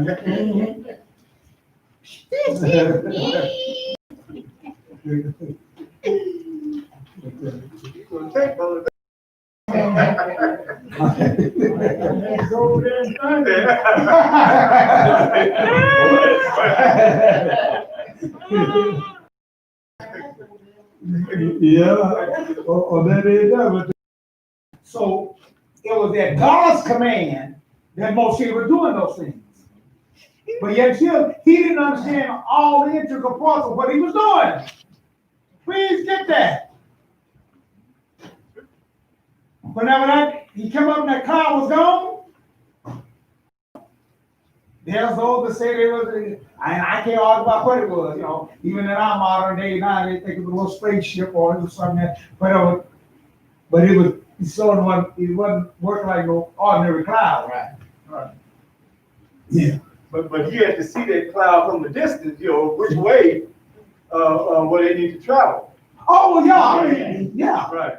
But they just went in that same spot. It moved. Yeah, right. It had from that spot there. Right. They didn't know which way you were going. And let me tell you something that you done move at them, it can look like it, man, but that's actually 10, 15 miles. Yeah. We don't know how high it is and everything that way. How big it is. And so you had to go match up with that there. So actually, it was Yah was in control. It was Yah that they was fighting, not Moshe. But the folks, they got upset and got to run because they thought they was Moshe. Right. We go to Numbers 11 chapter.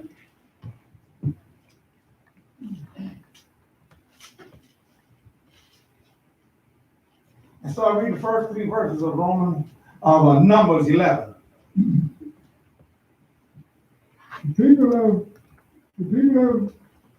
But the people began complaining about the hardship to Adonai. Oh!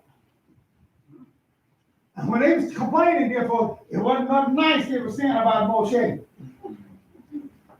Moshe got us running around here, messing us up right. By the time we get settled down on something, get us a nice little place in, kind of get relaxed. I done kind of got my parcel, and then they tell me, it's time to move. This hardship, this is too hard. We didn't settle for all this here. This is rough. So they'll switch from Moshe to Adonai. So no, they're gonna go to Adonai, they're gonna go to God complaining about Moshe. Yeah. Therefore, you don't want to do that thing. You better know what you're doing when you start coming here about stuff. But I just take it to God. I kind of want people when they say that. Well, I'll just take it back. I said, whoa. You better talk this over a little bit more here. And maybe your sister and your brothers, y'all need to talk this a little bit more among yourself here before you go rushing off to taking this to God. Because you might not like the answer. Amen. 11:1. 11:1, okay. No, And let me tell you something. Abraham didn't like the answer he got. Right. him and his wife got to the impasse saying, and usually she be submissive to him. You know, she called him Lord and everything. He wasn't used to that there, but he got to the impasse said it, hey, she wasn't backing down. She said, he will not inherit with my son. He didn't even call him Abraham's son, They did didn't even have a name, huh? Yeah. All woman, now you want you for that now. You don't got to ride. I'm not talking about that. This supposed to be your son too, ain't it? Right. Yeah. But she said she ain't claiming no more.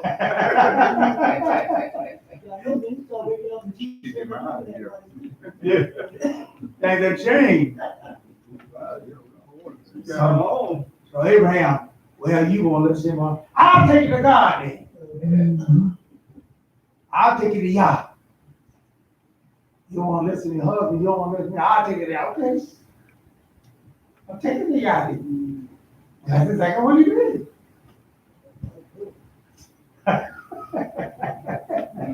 Y'all know the answer, yeah. This will be your wife. Yep.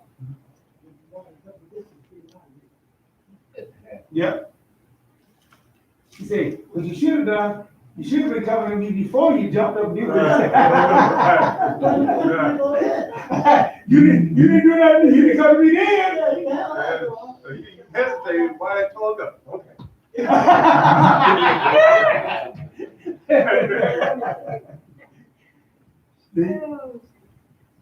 And now you want to come to me.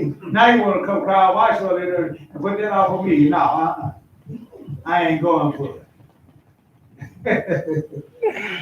Yeah, folks, that's where our God is. And we got to understand those things there. So it was God that was doing all the control and everything now, but people didn't like that. So read on. But the people began complaining about their hardship to Adonai. When Adonai heard it, his anger flared up, so that fire from Adonai broke out against them and consumed the outskirts of the camp. Uh-oh! What happened? So the outskirts of the camp was complaining. Yeah! Because them was probably them like my brother was saying that I ain't going. That's why they were on the outskirts. They wouldn't keep it up. I don't care what Moshe said. I ain't care what Moshe did. This is why you gotta learn how to follow authority. You gotta learn how to do that. See? He said so, but I ain't gonna do it. Okay. You want to settle being gonna complain to me about it? They wrong believing and it's too hard. Moshe got it. Okay. I'll take care of you. You think it was bad now? You think that was bad now? Let that fire hit you. They out in the desert too. You did the fire in the desert too. Now you want to talk about something bad? You think that was bad then? Nah, this is bad. This is what's bad. You know, thought about that. They talking about the police stuff. How many of y'all remember seeing the color purple? What happened when the lady ran to the police? She run to the sheriff to get some help. Right. Yeah, Miss Celie? yeah. Yeah, she thought you gonna run. She thought you gonna run to the police to get some help and everything. And so police protection and everything ain't never been good for us. Thought you hit the wrong person. Yeah, he hit a white man. Yeah. Whether she was a woman or not. Most society here, yeah. She thought the police would protect her, to protect. No, that right is for the white, not for the black. Exactly. She ran up there and all like that, bow, and drove off. Miss Celie up. Yeah. And put some more punishment on her. Yeah. To go away from her kids. That wasn't Celie, that was, Sophia. Huh? Yeah, that was Sophia. Yeah. That was Oprah Winfrey. Yeah. Yeah, right. Got it mixed up. I ain't seen it for a while. So police have been doing this bad for a long time, you know, it's time to catch up with that on that end now. So we see that the people was not happy and they began to complain and cause a lot of trouble. And read on, let's see what happened. Second verse says, then the people cried to Moshe. Moshe prayed to Adonai in the fire of Egypt. That place was called Taberah, burning, because Adonai's fire broke out against them. Ain't that something? But they knew where to run to. They didn't know it. They didn't run to God and ask God to take that fire from them. You notice that? They went to Moshe. They act like they had some sense then. Right. See, so sometimes you have to spank your children. You know? Sometimes you have to reach and grab that, you know, and work on that body all it takes. God did that with Israel.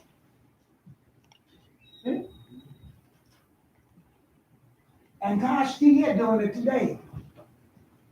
Sometimes people don't stay up, get their act together till that body get touched. Mm-hmm. Long as they're settling along and everything's going on, everything ain't got to, hey, but when we grab that body, and that's what I say too. And that's why I can say those things there, because I believe that if I had never got my legs broken, those things there, I would be where I'm at today. God, and I said that was God's doing. That was God doing that. I'm so, I'm this and that, you know, hey. And then I had to get into a position where I couldn't get away from being educated.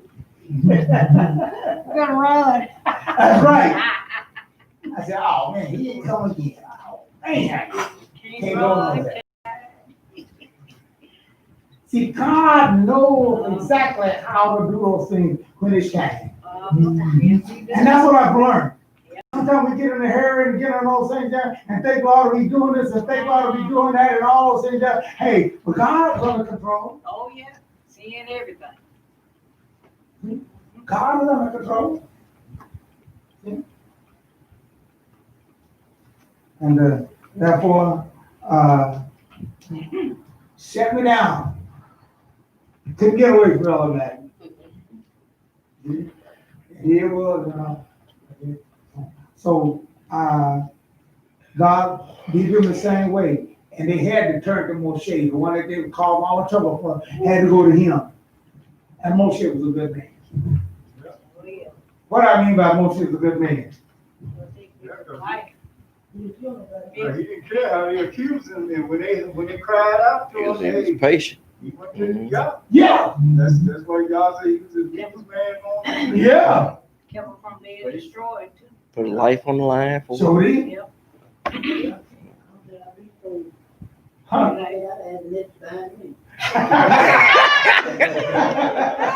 You been telling him, take your plan.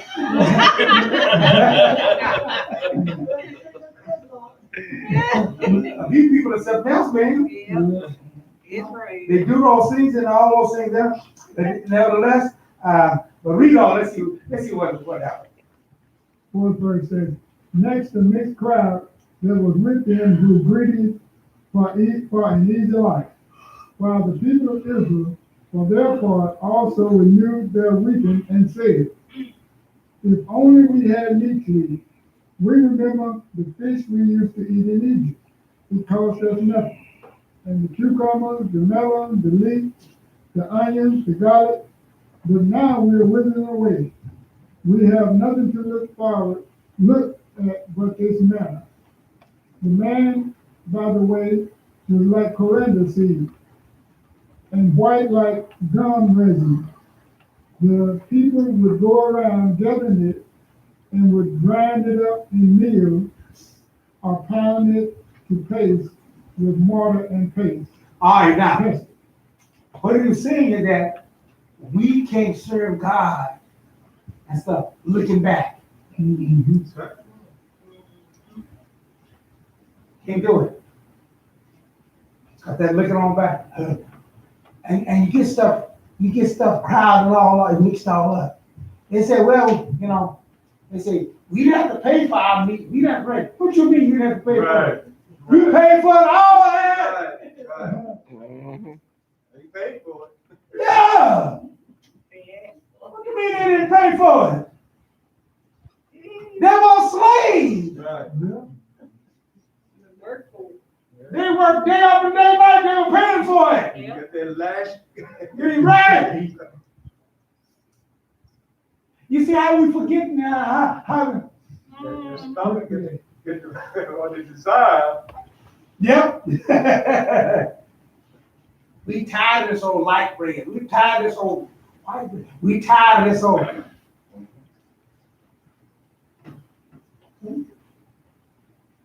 They didn't know that when they say those things, and you gotta be careful, and then you gonna run to God and complain to Him about His actions. He the one that decided to feed them with the manna, not, and then you go complain to Him. But the thing about it, the mixed multitude, they, my understanding, they had a choice. They could have stayed with Egypt, right? Yeah. But that was just some of the things. Mm-hmm. But they got some, but Israel jumped in and agreed with it. Yeah. Mm-hmm. See? But see, I remember talking to some of the Hebrew Israelites. They want to say that Israel, the mixed multitude is one that caused Israel to revolt against. Oh yeah, and that's wrong. Right. It was the tribe of Reuben. They were no mixed multitude. Right. Right. Even the Levites among themselves got mad at the house of Aaron. Mm-hmm. Korah, David and them, they were Israelites. Right. But see, he's saying Hebrew Israelites, you talk about, they get that because there's some Jews, the same, talking about the sorry Jews and all that, what they be talking about and everything, they want to say the same thing. They put on the mixed multitude. But they both were wrong. The time you start looking back and all that, and it wasn't Ms. Who said, I'll go back to Egypt. Mm. Yeah. They were saying it too. He brought us out here to die. Mm. Right. Right. So when Moshe went up to get the Ten Commandments, hey, when they were building calf, Yeah. Mixed multitude. That's right. But you see how people try to shade and blow those things up, but nevertheless, God takes those things. So the Mashiach said, he that lays his hand to the plow, see, and looking back, can't be his disciple. Amen. Therefore, you can't do that. Amen. We gotta move forward. We gotta do those things there. Forget that whole way of life. And I had to do, and that's talking about that old way of life that we had. Mhm. I wanted the specific, because you gotta be specific. When you find yourself talking about that old way of life and glory about it, hey, you missing it. That's it. We hear people like, I gotta get my life back. Whoa, yo, oh, watch them. Feel like I just ain't going nowhere. Feel like I'm just wasting myself away and everything. I gotta get my life back. The Christians use backslid. I don't backslid. Like they done been there before. Never been there in the first place. Right. See? Therefore, and that's why I said, when you read the Bible, you gotta understand who Paul was talking about and who he wasn't talking to and all like that. And like I said, when it says there, you know, whosoever call upon the Lord to believe that he's the Son of God, you shall be saved. He was talking to specific people, right? Wasn't it right? He wasn't talking to the Hebrews out there.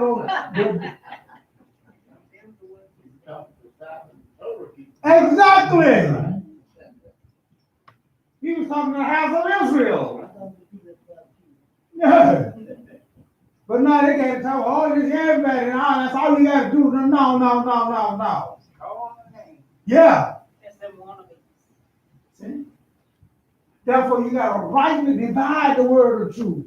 You got to understand who he's talking to, who he's addressing it to, and what situation he was talking about.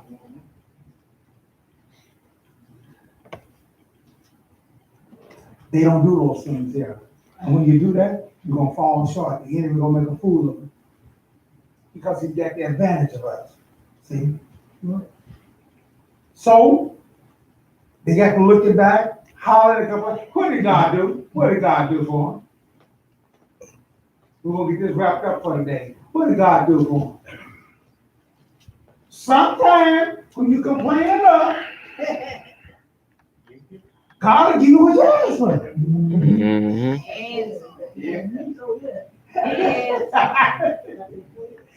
Yeah, you think you know so much that God's okay? See? As a matter of fact, start reading there. We just want to get a little bit of that there. The 18th verse. Okay. Tell the people, concentrate yourself for tomorrow, and you will eat meat, because you cried in the ears of Adonai. See that? You cried about it. So he said, okay. If only we had meat to eat. We had the good life in Egypt. Well, they just rubbing it in. Yeah. All right. Adonai is going to give you meat, and you will eat it. You won't eat it just one day, or 2 days, or 5 days, or 10 days, or 20 days, but a whole month. Woo! And God general still ain't he good? Ain't God good? You be glad and holler. Woo, God's good. Now he gonna let us eat 1 day. He ain't gonna let us eat just 10 days. Not 20 days. Yeah. See? Whole month. Woo! Thank you. He's good. That's the God I'm talking about. Hey, we ask him for what we want, and he give it to us. Still besieged. Yeah, there you go. Yeah.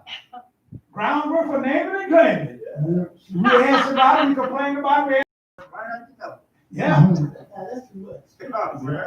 But read on, let's see what happens. Until it comes out of your nose and you hate it. Uh-oh. Uh-oh. But didn't they die when they did that? Yeah. Because you can't breathe if it come out your nose. Yeah. They got what they wanted. Yep. Yeah. Oh, yeah. The only meat He struck them with a Because plague. you have rejected Adonai. There you go. How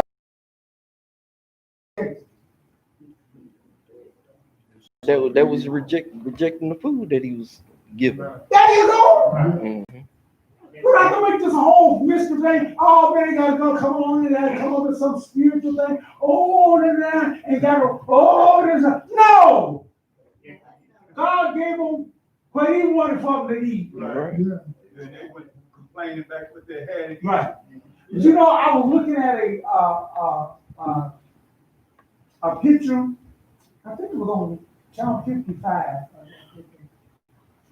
and they were saying that they examined and they did a study and a scientific study, and that food, that manna that they had gotten everything there was fantastic with vitamins and yeah.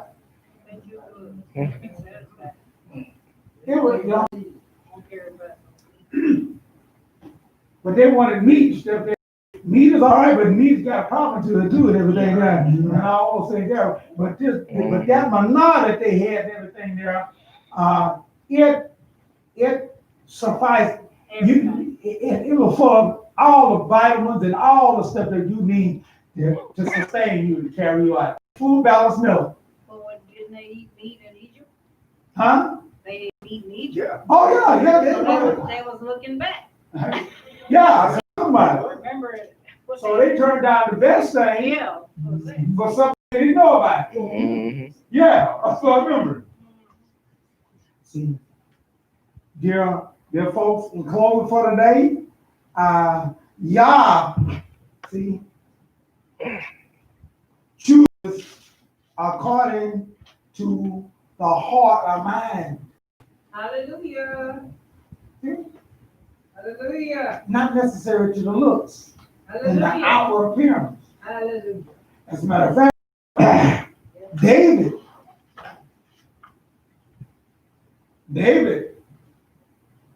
was not chosen king because of his outstanding looks and all those things there. And yes, as a matter of fact, he was the first king. Because he said head and shoulders above everybody, boy, he just looked like that. And so that's why he's over there. But David,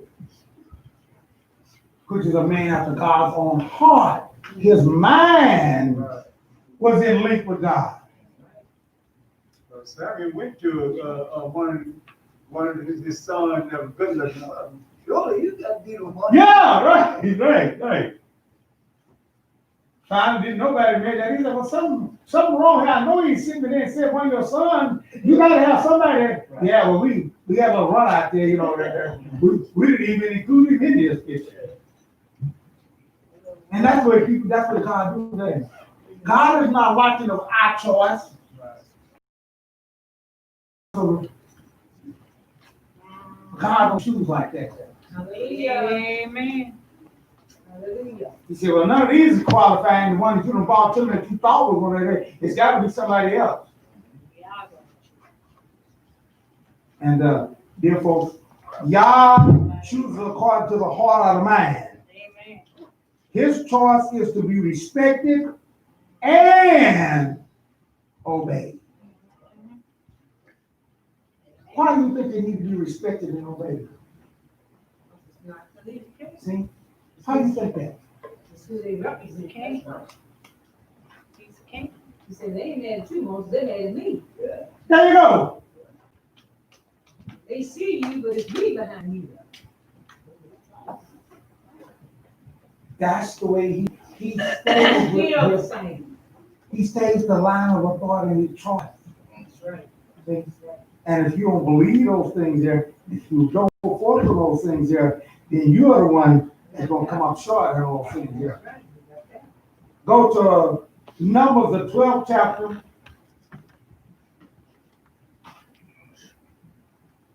8 to the 4 to the 8th verse. Okay. Suddenly Adonai told Moshe, Aaron, and Miriam, come out, you three, to the tent of meeting. The three of them went out. Adonai came down in the column of cloud and stood at the entrance to the tent. He summoned Aaron and Miriam, and they both went forward. He said, listen to what I say. When there is a prophet among you, I, Adonai, make myself known to him in a vision. I speak with him in a dream. But it isn't that way with my servant Moshe. He is the only one who is faithful in my entire household. Oh, now God said, I can get y'all straight. Now Miriam, Aaron, they was high in order around the camp. According to the rabbis and according to the studying and the midrashim and everything there, she was the one that kind of was going over the water and those things there, and she was attributed to the wells of water and all those things there. That, and of course, y'all know Aaron, he was chosen as the Kohen Hagadah. He bought them both there. Y'all highly respected among the whole house of Israel. He said, well, y'all won't step off. And I deal with y'all. You let them know, I deal with you. Mm-hmm. But I'm telling you something, ain't none of y'all, not even you all, sisters and brothers, ain't like Moshe. Right. I want you to get this straight. All the house of Israel and everything ain't like Moshe. And God already put that to the test. As my brother, and you just got to saying that. You told it. Come on, Moshe, I'll take you. And I'll get rid of all of you. Mm-hmm. So he let them know that, no, I want you to understand about my choice. And then you gonna go run to me and complain about my choice? Yeah, about my decision? And you think this gonna go all good with me? So it's like I told you, I learned, my boss told me that, and he told me about that when they sent me down to El Paso, Texas down there, and they sent me down there to go and he told me that. He said, you go down there and you verify those things there and all that, because we're gonna get ready to take those machines and stuff like that we done did. They built them for us, and we're gonna do that there, and we're gonna have the big boys down from Chicago, and we're gonna do a demonstrator for it. He had already told me. He said, now if this works, everything go off like we wanted to go and everything that there, we did a good job. He said, but if it don't work out, and it don't do that, you, not we, you did a lousy job. I thank you for that. I thank you for that. So when I went down there, hey, I wasn't letting nothing pass without hey, I made sure that you go hey, you done told me who was on the line here and all that there. Then the guy messed up, call my boss man up and gonna complain about me to him. That guy you sent down there, so I gave it and he sit down there and everything. He don't know what he's doing. Yeah, you need to send somebody down there. He said, about halfway into his son, yeah, it's coming. They talk about me. He said, my boss said I stopped. No. Wait up just a minute here. Do you know what you're saying to me? Sometimes we be saying stuff to people, we don't know what we're saying to them. Amen. Amen. You think you talk about that person, but you talk about that company. He said the boss went wrong. Yeah! Yeah! Yeah, he said, you don't know. He said, you don't know what you're saying to me? Yeah. He one of that black guy you sit down there. He said, whoa. He said, you're right. I sent him down there. So he's sure he said it like that? That's right. I sent him down there. And I didn't send the wrong person down there. You said they were telling you to my face that I sent the wrong man down there. He said, let me tell you something. Don't call me up or nothing. He said, he is amicable to you. Woo! That's it. Well, he laid it down to Yeah. He laid it down. Based on real. He was mad when making that phone call. He was mad. Yeah, well, he was mad. Bad decision. Yeah, he won't get rid of me, man. Well, you can't say stuff. Because, right. Can't say stuff when you get angry. And they were big buddies, you know, they were doing down and them tamed to one another, stuff and all that, and all that kind of thing. Hey, but hey, sometimes when we get that way, we don't know what we're saying. Exactly. They can't hear us. And that's why I'm saying this will happen here. They went to God about the wrong thing. His choice. There you go. His choice. There you go. That's what this whole sermon about. His choice. That's right. Yeah. Yeah, what he told it. You need to be sending somebody else down here and all that there, because this guy, what in the world he's doing and all that. And he said he had something. He said, hey, look, you talking about me. I'm the one sending him down there. And he ain't the wrong guy. He's the right guy. And he didn't, like I said, he sealed it off that. In other words, he told him, don't call nobody else around you in amicable, because he is amicable to you. Woo. And if he said yes, it's yes. And if he said no, it's no. And that's the end of that. That's amicable. He said, you call back no more. Everything. I know it's all of a sudden too. And Yeah, nice guy. woo! Want to stay? Woo! My face. And I ain't been home anyway, wife down and all that time. I done enough fun, been gone all that time now. I ready to go home and everything, yeah. Yeah. And then, hey, I'm ready to go. Anyway. Hey, ain't shame. The words has power. God's choice, and this is why we got to respect and obey whoever God chooses. Because it's his choice. Okay? And when you start complaining and going against, you going against the one that chose him. And he gonna stand for his chosen. Therefore, when we have problems among each other all the time, that's he tells what to do. Working out, you know, sisters, y'all got to work those things out. Work those things out the best you can and all things out. Don't carry, you carry further those things there. Amen. But when you follow through on that, that's where it's gonna work. This is our Parashah for this week here. When you mount up, and this means that whenever they got there to do those things and all like that, it was God's command. That's the point we can see. It was God's choice. Even wherever they parked at, they was mad about where they camped at and everything. It was God. It was God's choice, not Moshe's. See?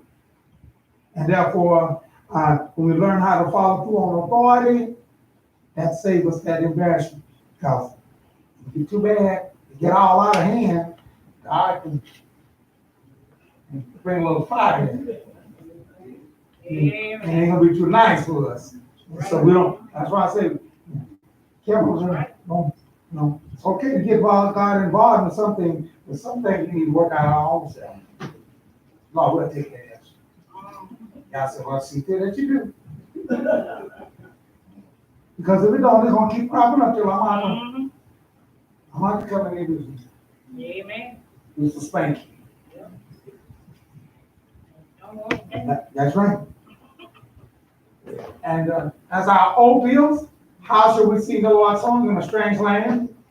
Give out Give the old Jerusalem. Let Let my right hand give a cunning. but I remember I thee. do not remember thee. Let my tongue cleave to the roof of my mouth. If I prefer not Yerushalayim above my chief joy. Psalm 137, verses 5 to 6. Okay. And God's will, we'll see you next Shabbat. When I turn the service on the hands of the Shema to close out the service for today.